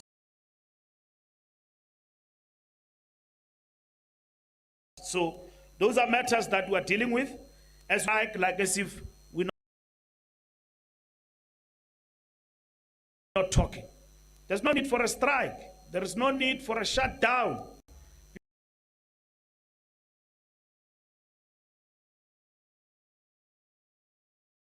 Because we're talking, because this is a crisis faced with this disaster. So if you say shut down, close down, this and that, it doesn't work for us as a nation. So we need to come closer to each other and address the concerns that we need to address in terms of the taxi industry. When it comes to MSC and Griselda and the people that were screened and all of that, it's not correct. You must understand we pass regulations, and when you get to the port of entry and give yourself time, the people you meet there is borderline. It is Home Affairs. And then Home Affairs, after it go through people who come into the country, what happens, it surrender people to Port Health. And what Port Health does, which is Minister Mkhize's people, in all ports of entitlement more, you are not allowed to disembark. You are basically confined where you are and evacuated. So that's why you have had evacuations and evacuations of citizens from foreign countries, Germany, United States, and some of them are still at sea. And they will be evacuated, and their countries sent aeroplanes to come and fetch them from South Africa and to the countries where they actually come from. And some of them, after we have assisted them to refuel and all of that, they then continue with their journey to where they are going. So that is what has affected South Africans in Italy today, who were on a journey and went to France, and after that, they could not enter France because the regulations said no. And now they are trapped and stranded in Italy. So it's not only South Africans, it is well over that regulations were passed and lockdowns were implemented and so on. It affected citizens, not only our citizens, but citizens across the world. So we've got to work together, but not compromise health as directed by Minister Mkhize. So when you get to a port of entry, you are supposed to be screened and you are supposed to be quarantined. And that is what actually happened. Now, there is an allegation that there are people who came from this MSC.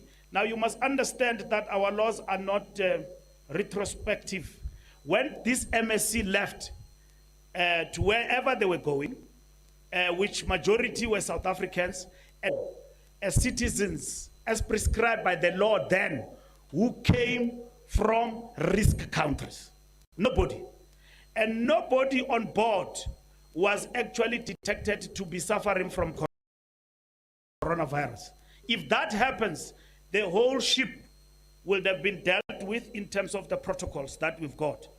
And they followed all the protocols upon returning, having come into South Africa and so on, and they were attended to, and together with the Department of Health, and they were properly processed. So the people who can speak about people who come from this ship and who've got coronavirus is Minister Mkhize, right? As the Minister of Transport, all protocols were followed. And this ship, among others, it is one of the ships who threatened us with litigation through a company called Bowman's Attorneys, which we had to attend to in relation to our regulations. So on our part as transport, all regulations were followed. And on the part of health, all protocols were followed. And the rumor that the people in that ship suffered from coronavirus, we all got it on social media. Because somebody who claimed to be working there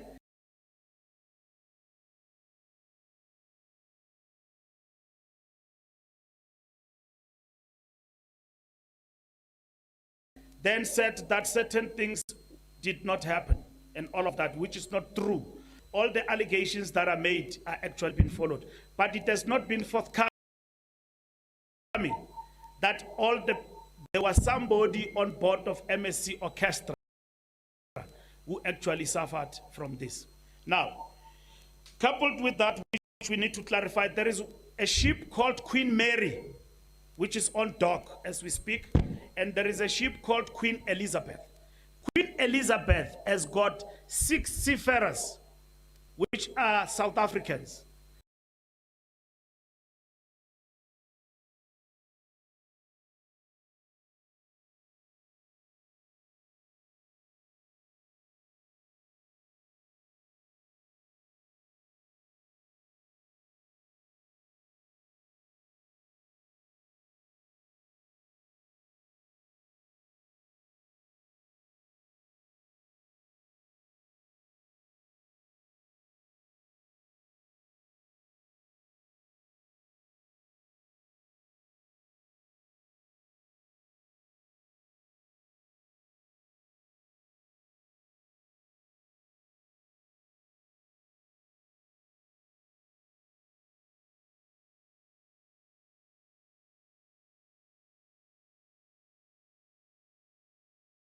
People on board of that ship who are not South African, who are suffering from, who have been detected, or it is suspected that they could have contracted the coronavirus.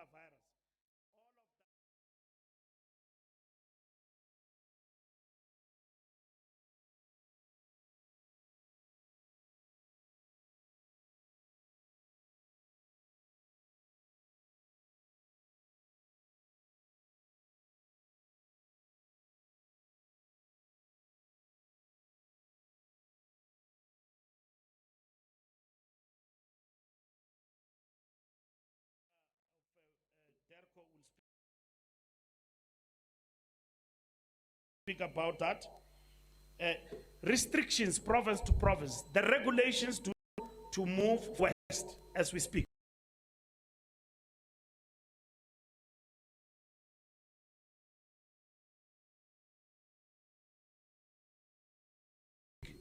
Now, I know there's been a concern all over the place about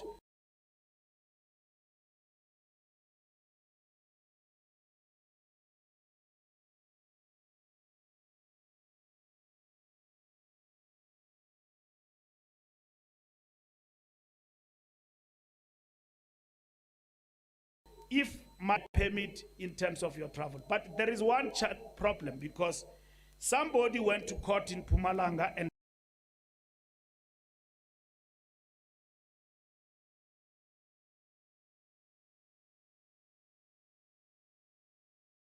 tried to challenge the regulations, because their father or family passed away and went to Mpumalanga High Court because they wanted to travel. So that you can't travel to any other province and so on.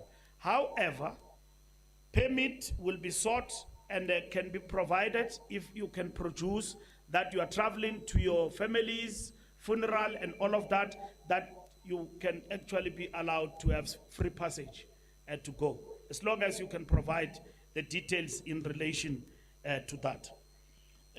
With regard to Germans, is it true that they'll be flown by SAA?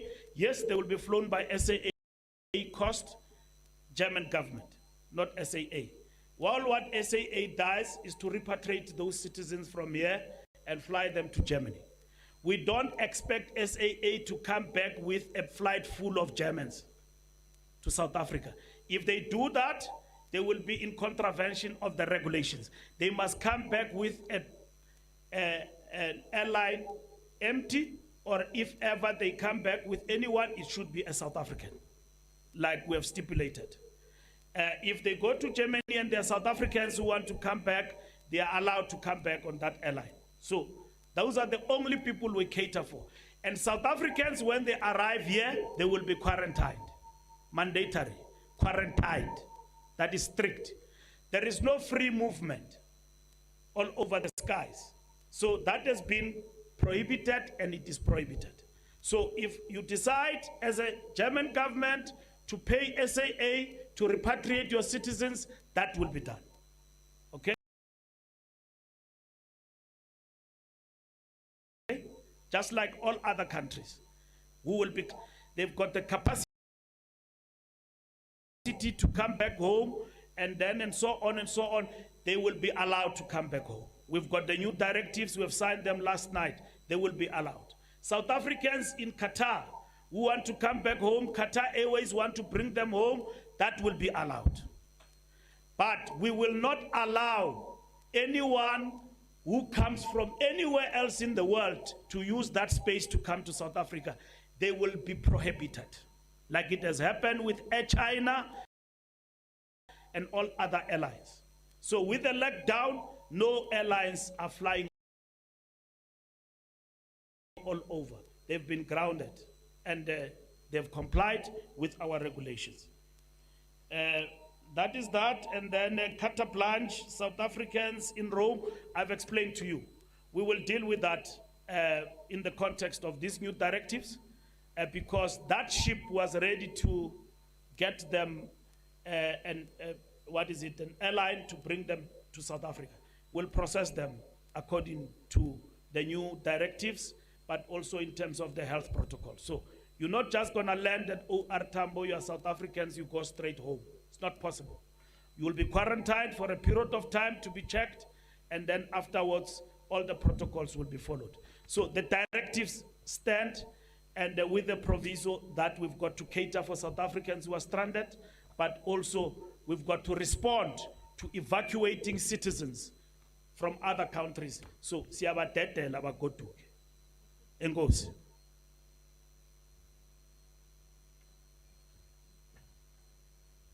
Minister Ntshavheni, I know that you have a teleconference soon. Come and respond to your questions, man. Is this your phone box?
Thank you.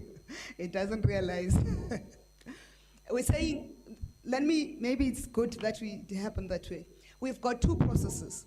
For South African spaza shops who want to access the support scheme, they must have identification, and they must also have permits from their municipalities to trade. If they don't have permits, they must go and apply for permits in their municipalities, as I've indicated earlier.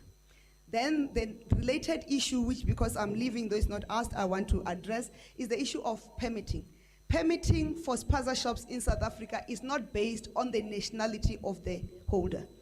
It's based on if you're a foreign national, the owner must have been lawfully admitted into the Republic and holds a valid passport with a visa issued in terms of the Immigration Act of 2002, authorizing him or her to operate a business, e.g. a business visa, Section 11, subsection 6, visitor's visa with condition to operate business, a Lesotho special permit, or a Zimbabwe special permit with a condition to operate a business, or it has issued in terms of the Refugees Act, is the asylum seeking status, the refugee status issued in terms of the Refugees Act of 1998. Those are the three requirements that you require. 4 requirements. If you're South African, you must have your valid ID. If you're not South African, you must meet the conditions that are set by the Home Affairs. Then there was a question of the closing hours of spaza shops. Spaza shops the closing hours is the same closing hours with those of the retail stores or any other grocery stores. There's no distinction. We have been pushing for a distinction, and we are working together with the DTIC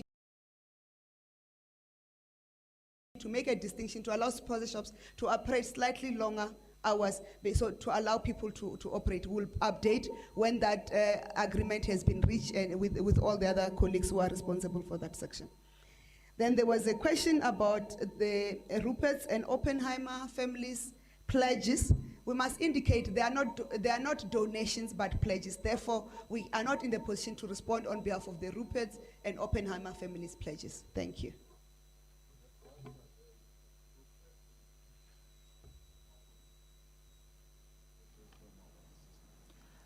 Thank you, Minister. It's just one question for the Minister of Small Business. The question is that many small businesses are faced with the possibility of collapsing if they can't keep, sorry, can I just start from scratch? Many small businesses are faced with the possibility of collapsing if they can't keep key staff working from home. Is there a possibility to get them to order and deliver urgently needed IT equipment in order to assist them to have mechanisms to work from home? Thank you.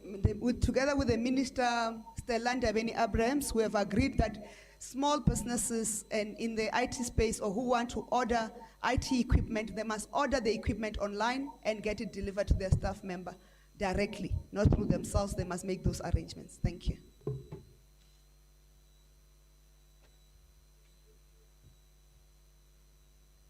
I don't know whether, whether you are part of the teleconference economic as well. If you are, come and answer your questions.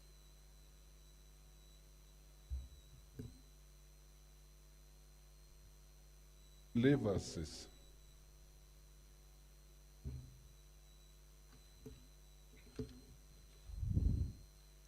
Thanks, Minister Mthembu.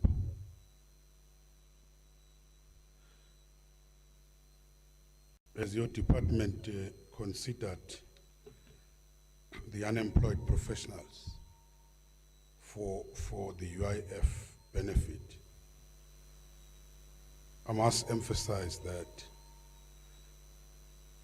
or the answer is no. Emphasize that, or the answer is no. UIF is for the employed and former employed. It's legal, it's there, it's very clear. That's why, for instance, when there are problems, if the company doesn't issue a certificate of service, we call for the pay slip. And so UIF considered all the retrenched workers in order to cushion them. That's what it's meant for. It's not meant for those who are not in the system. Those who are in the system will be the ones who are employed or who have recently lost their jobs. The numbers of the workers who have been frustrated calling us, a huge number. I don't think we do have now a consolidated figure, but I can tell you that on Friday alone we had received 349. And on Monday we received 234. And these numbers, as people are becoming aware of our call center, are increasing. I don't know the number by today, I mean yesterday and tomorrow, but we are now consolidating those numbers, trying to do that on a daily basis from the different provinces. So we don't have a consolidated number. I must also indicate that only DTI can issue a certificate. No one else can issue a certificate. And the businesses must apply. There's a business portal of the DTIC. So DTIC is the only authority or authorized. The reasons given by the employers not to enter into agreement with Dell, they have not given reasons. We're just speculating thus far. But it seems as if they want to enjoy the easy option of just pushing everything to the workers. So they want to deal with what they have, because internally they have the payroll of the workers, they have everything of the workers. But it appears as if some are saying this it's an administrative burden. It's bureaucratic. Unfortunately, you can't deal with big monies, billions like that. There must be accountability.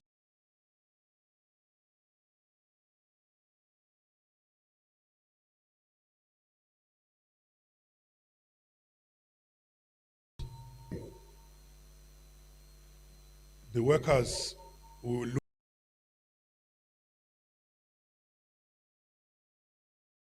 look into the option of allowing the workers to come directly to us. But it's going to be an administrative nightmare. But we think that workers should not be punished because of irresponsible employers. It's irresponsible for the employers not to take an option which is cushioning them and cushioning the workers. The applications, we have received 7,000 online claims from individuals.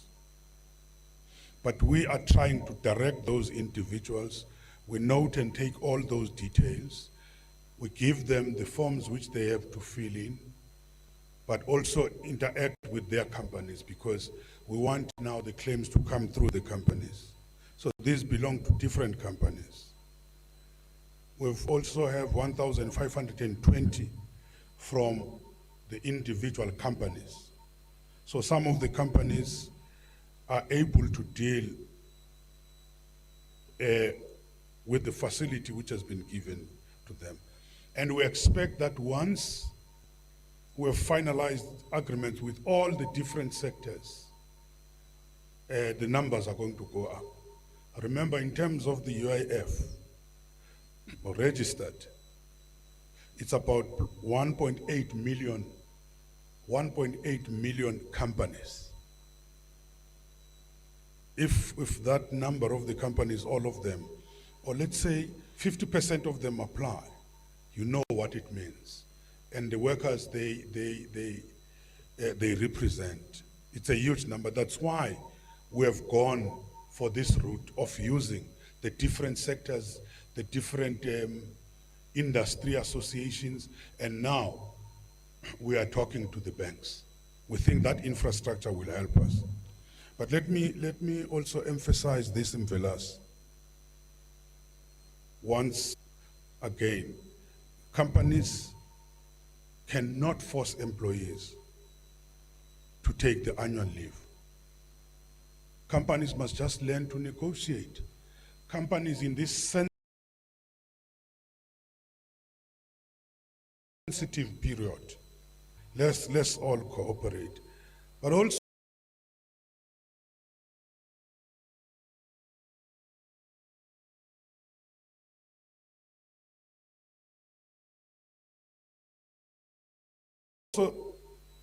some of those workers who are stranded, it's an indictment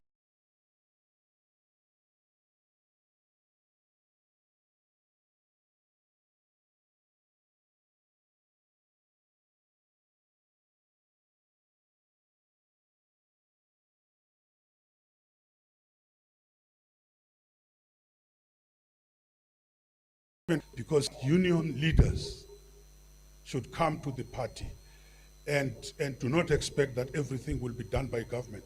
They must help their workers in the different bargaining chambers. Thank you.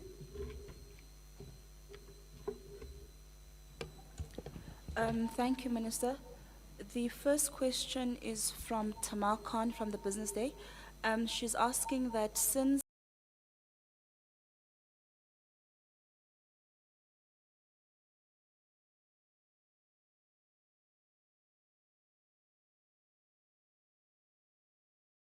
babysitters are not classified as essential workers, what then received certificates as essential workers? May the Minister please provide an indication of what sectors they are in and what services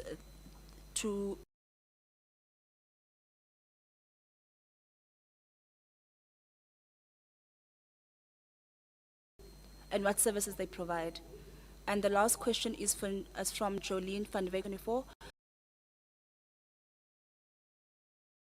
Any complaints from them not having received protective clothing?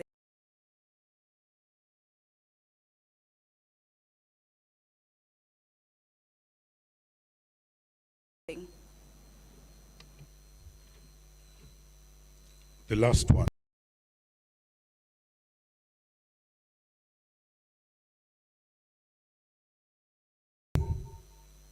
Any transactions from they are serious.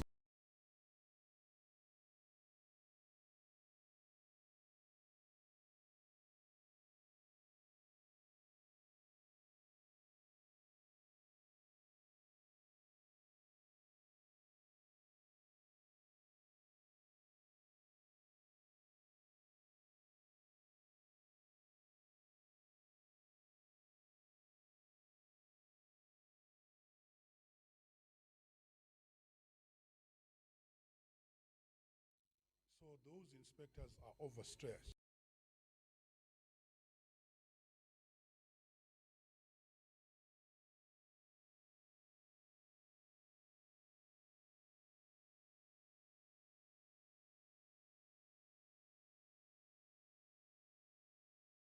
Because they also deal with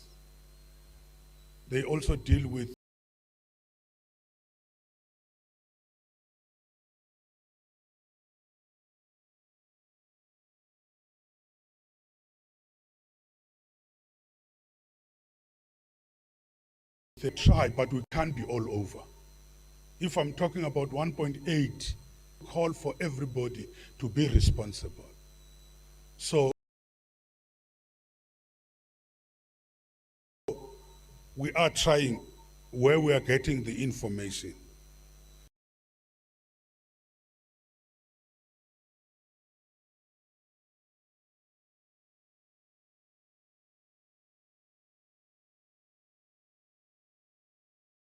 As to how many companies with fraud, that information might be coming to us because we've said to our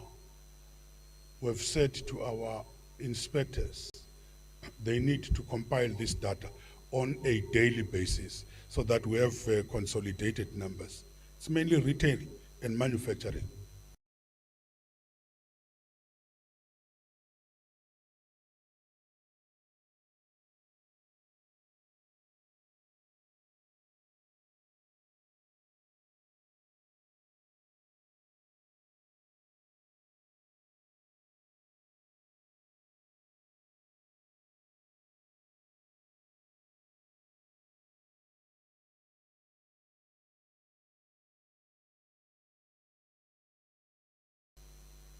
mainly retail and will have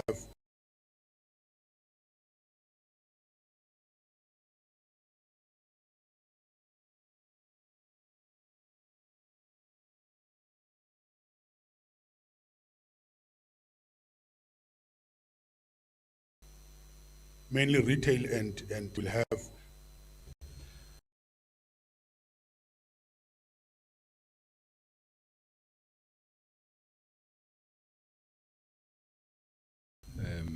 Minister Pando. inspectors. They need to compile this data on a daily basis so that we have consolidated numbers. It's mainly retail and manufacturing. Mainly retail and will have Minister Pando to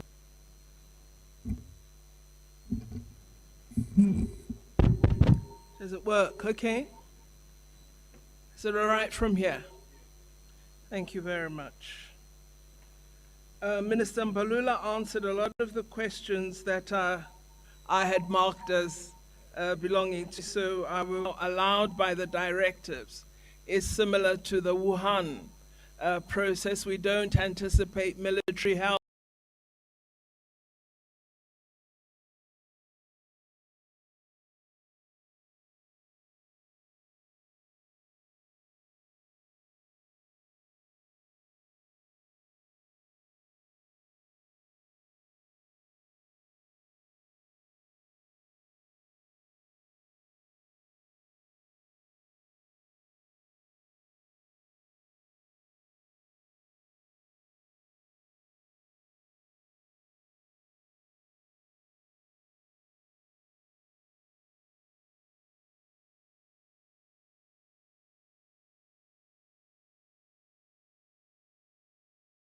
A lot of the questions.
So if we have a critical patient and there's a shortage, then there may be a concern.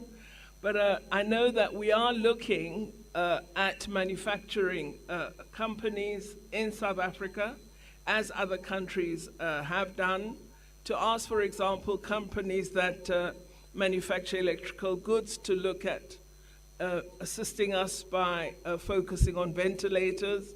And some of you would be aware that some countries are actually, through innovation, looking at reverse engineering and products that might not be necessarily associated with ventilation are now being considered for use for this purpose. So all of that would be part, I would assume, of the consideration that the health department would put into the mix. But it's not really something that we as international relations are working on at the moment.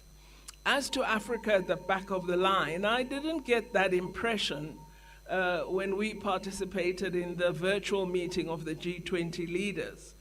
I got a sense that there's an awareness that developing countries, and in particular the least developed countries, will have to be given assistance urgently, because you don't want the pandemic to increase. Because what is very clear, as we've been arguing for a long time with respect to Ebola, you might recall, is diseases are global. People may think they are local or national, but they are global in effect, global in impact. And if we don't assist each other, and that's been, I think, statement number one from the Director General of the World Health Organization, if we do not collaborate, this problem becomes bigger for all of us. And so I don't think we should marginalize by any means Africa, because we should ensure that we really curb the spread and that we be a global initiative.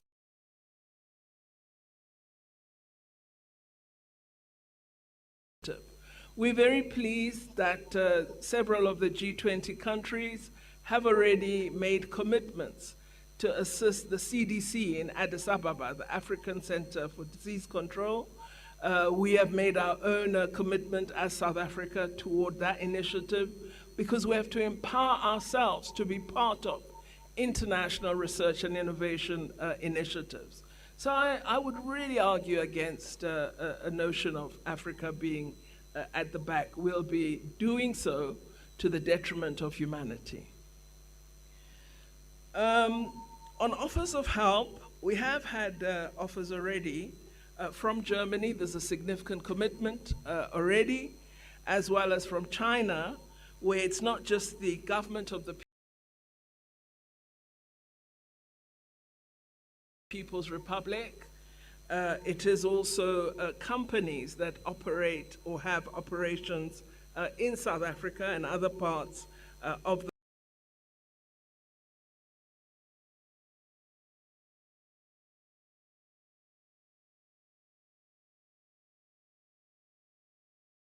continent.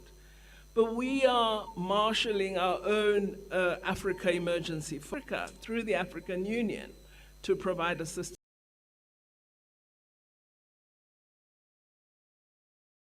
to countries that may need help on the continent. Mr. Cho of NHK, I really wish to apologize for what you say you've experienced in our country. It is embarrassing and it is most regrettable. We have to unlearn this behavior of stereotyping and doing so in a manner that reflects xenophobic attitudes. I think we should not be using the kind of labeling that you referred to, and we need to have public education on this. We've begun to talk much more about stigmatizing around COVID-19 because we're seeing some of that happen. I experienced it myself because Mail and Guardian Online had a false story that I had COVID-19, and I noticed my officials jumping every time they saw me. So I think we've got to teach each other about stopping the stigmatization when we face a problem, a disease of any kind. What we should do is all support each other in terms of the protections that are announced by the state to ensure that all of us exercise due care, that we follow the measures of hygiene that have been announced, and that wherever we are, we observe the strictures that government has spoken to. And this is the public education and public message we should put out there. We will only resolve the challenge of COVID-19 by cooperating and collaborating with each other. And I hope that South Africa, which is a country that upholds non-racialism and equality, will be a juice movement. Movement adds to the potential for infection of yourself or for you if you are affected, you infecting others. So when you are in quarantine, please respect the rules that are in place, because your safety assures the safety of others. Thank you very much, Minister Mthembu.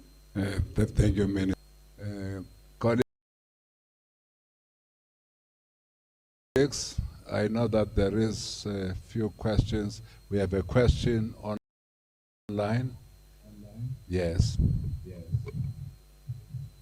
Minister Mthembu, we've got Vuyombok again from ENCA. We are the only person who use this platform.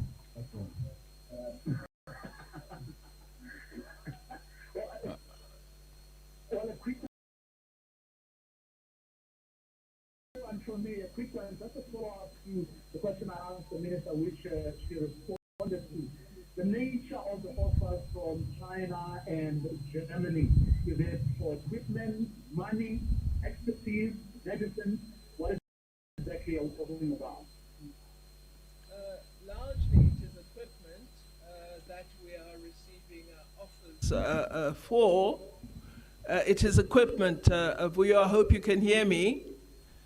And it is mainly personal protective equipment, as well as face masks, and then some other goods that are required with respect to protecting both individuals as well as health workers insofar as management of the pandemic is concerned. Thank you, Minister. Do you have any questions there, Sisi? Yes, Minister. There is one from Sophie Mokwena of the SABC.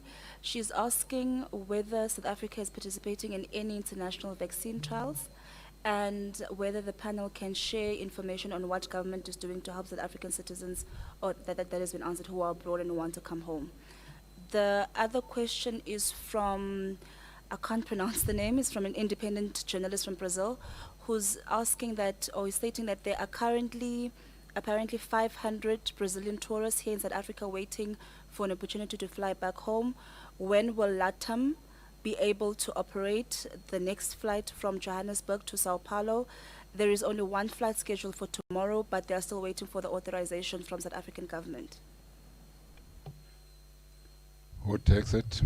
I'm sure with respect to authorization, Minister Mbalula's office will be dealing with that. He has been excellent in terms of prioritizing when we approach his office. And so I'm sure we would be able to make sure that our comrades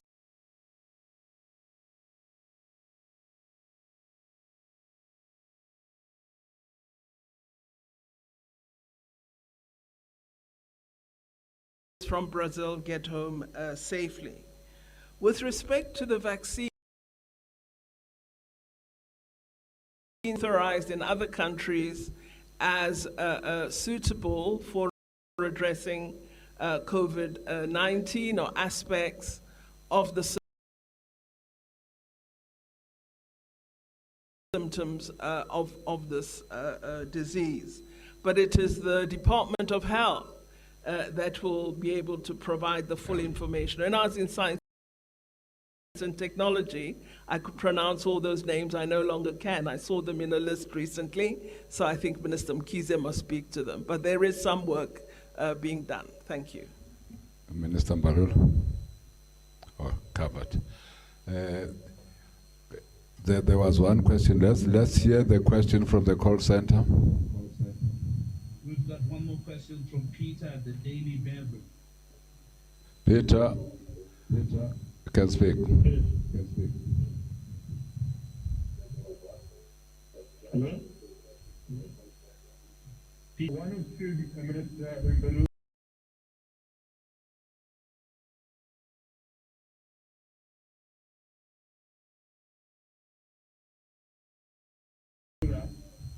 to ask that many of the embassies that are arranging these the conditions under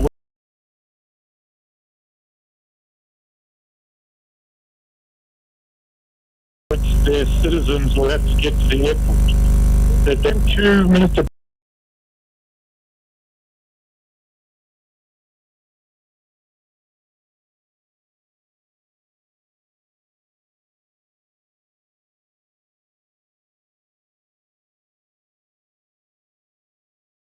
Pando, I think you were asked this, but just to be specific, you said South Africa is prepared to help.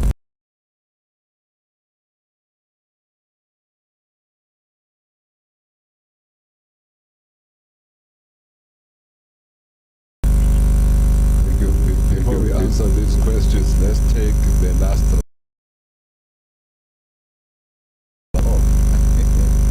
Okay, there is a third hand, no problem.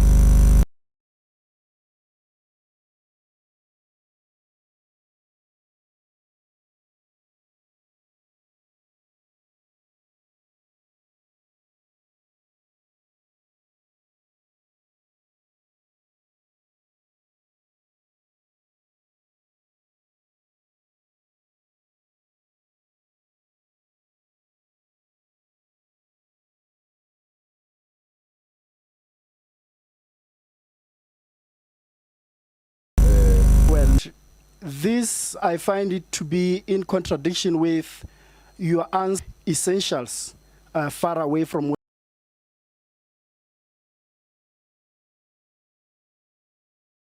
where they're staying, when you answer that they will be accommodated in these minibus taxis. Can you please clear that? The next colleague. It's again Nazir Nur Mohammed from Glow TV. I just want to know if government took a decision or reconsidered the sale of cigarettes to the public. You want cigarettes? Okay. Next. Thank you. It's CD again from News 24. Just two very quick ones. Minister Mbalula, I think we spoke over the weekend about the issue around the UK. People were stranded here, the citizens were stranded here, and there was an issue around whether or not the crews can disembark. And I see that SAA is assisting Germany. Has a deal been reached? Has a solution been reached for the UK citizens? How are they going back home? Because they were stuck over the issue of whether the crew can disembark or not. And then quickly, Minister Naledi Pandor, you know, there's a lot of talk about how Africa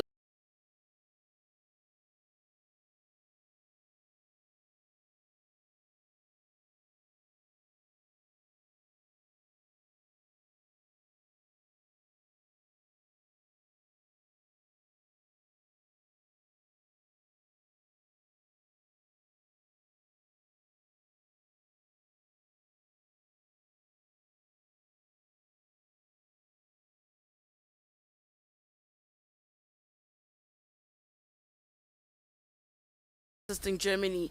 Has a deal been reached? Has a solution been reached for the UK citizens? How are they going back home? Because they were stuck over the issue of whether the crew can disembark or not. And then quickly, Minister Naledi Pandor, you know, there's a lot of talk about how Africa... I think with respect to the matter of consequence, when the initial regulations on air transport were published, persons who had been booked or were about to travel, all airlines from taking off. So there are persons overseas who have tickets, who can or should be accommodated on a commercial airline, which will now have to seek permission and through a passenger manifest assure us that the persons who are on board are South Africans returning from that specific country. That evacuation, if any, will be of persons who are entirely stranded, who do not have the means. For example, a student who had perhaps gone for a short-term course or a one-year course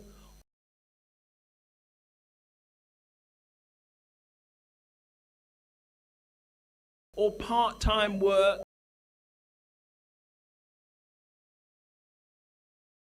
there be an international flight or indeed a South African Airways one that is able to bring them back home, we should provide support for them to return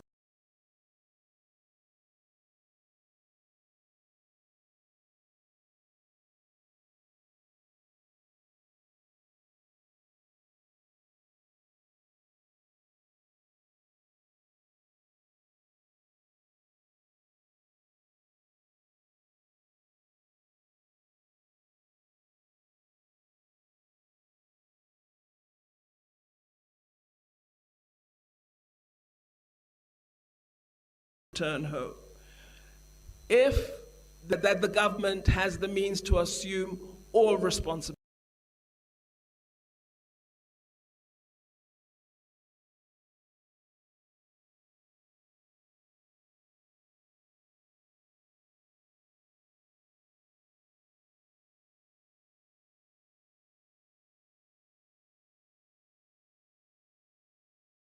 Mbalula has set out so that those arrangements can be confirmed.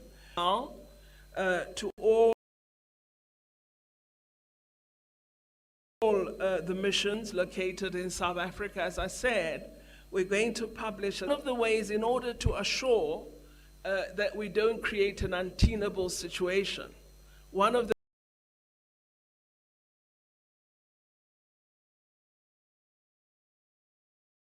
requirements is the embassy should indicate moving from area to area in South Africa who came into the country with an infection or who become infected as they move around. And this is why we want a modicum of control of the process with the leadership of the mission.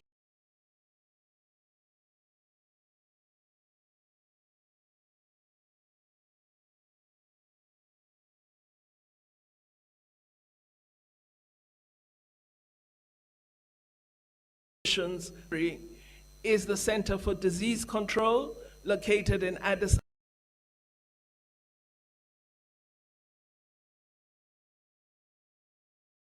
Ababa. In the SADC region, those that don't would often make use of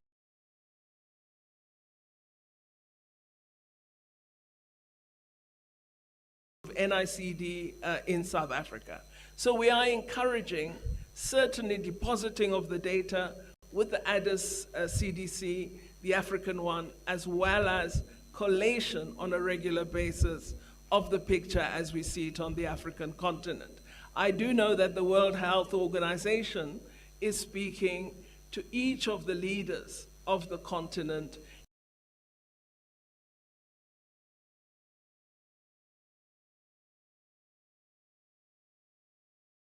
in order to ensure that we are working citizens.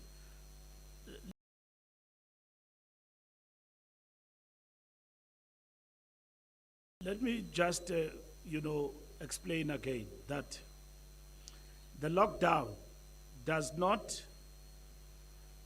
encourage movement of people between provinces and also within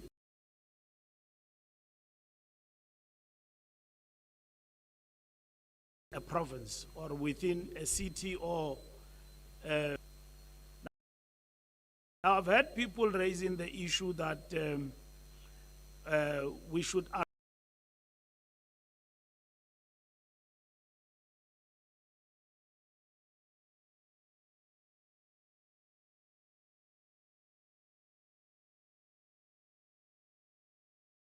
allow people and what will happen to people. We're saying that that transport is limited because we cater for essential.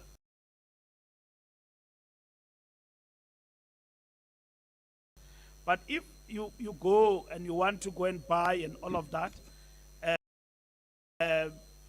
we have adjusted our directives at the present moment, which we'll announce tomorrow after we have concluded with the taxi industry and we have gazetted at the present moment.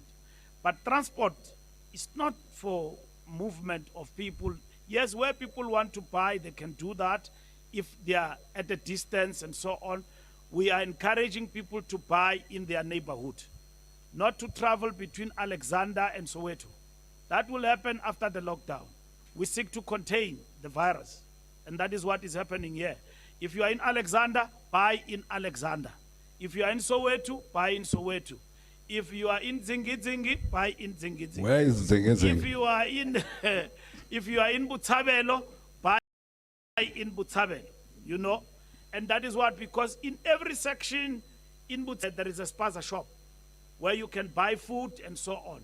We don't encourage, and it's not going to be possible where you can travel, you want to buy clothes and so on. In this period, that is not possible. The only thing you can access is food.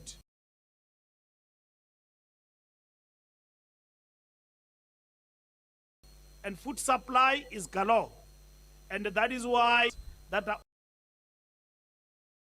operational in this period to assist and to be in a position to provide food in the areas where people stay. So we don't encourage movement of people and unnecessary movement. It's the lockdown. So you stay where you are and then you don't commute. Where commuting is allowed in the morning, you can go. We will announce new directives tomorrow in terms of public transport and how we are going to cater for citizens. With regard to UK citizens and how are they going to travel and so on, that will be catered for in terms of the new regulations and the directives to enable UK citizens to travel to back home, but not allowing UK citizens coming into South Africa. So that is prohibited. Now, governments have been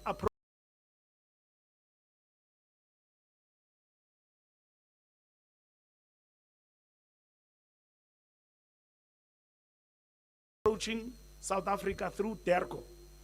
And to say that from this date, don't come to us. And then note verbal is what Minister of DERCO will have to deal with in terms of protocols for the citizens of that country in South Africa. There are also protocols that are followed here in the Republic. What you must understand is that we are ready to evacuate. That is in terms of the new directives. We are ready to evacuate citizens from wherever in the country and to go back to their own countries. The same as ourselves. We will be assisted to get our citizens who are stranded in other countries to come back home. So that is what we are ready to do now. We have issued new directives, but that does not allow free movement again of airlines over and again coming in and out of South Africa. It's only for that purpose that you've got your citizens here, and therefore we will be ready to release them to come.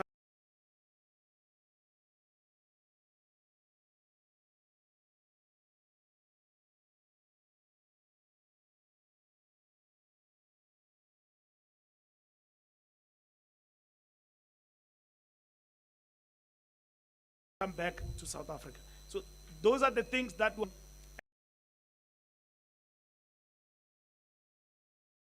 and our different to different countries. Thank you, Minister.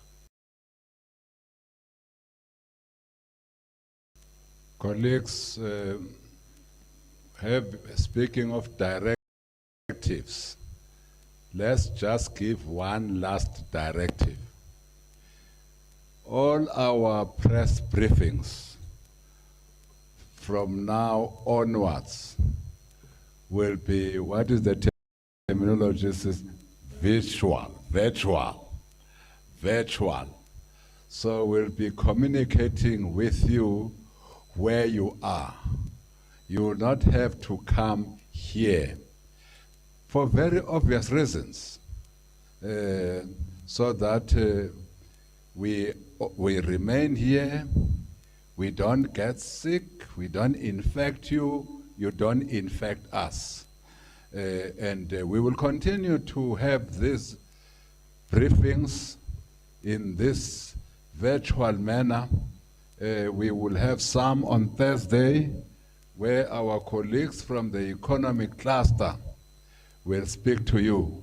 And of course, you will be appraised of when are we going to have others. But we will continue updating you because through you, we are able to speak to our people. We appreciate your partnership because in this, we need to work together to fight this disease. We need to be in unison in our efforts and in our response against this deadly disease. And what we have seen up to now is that we are together with the media. We are together with many people in our country, many millions of South African citizens, but even people who are in leadership positions in our churches, in our traditional leadership, in our sports and arts fraternity, indeed, in our traditional leadership, we have many of our people who are saying we must work together to fight this disease, because if we don't, I shudder to think what will happen. We therefore need to work together. So far, we are doing well working together. Let's once again distancing. There's a new terminology now. Physical distancing. Let's be 1 meter from one another. But let's continue continue again to wash our hands so that we don't infect ourselves through the virus that we can pick up from any object. We therefore, with these words, declare this meeting adjourned until next time we meet through the visual means. Thank you very much.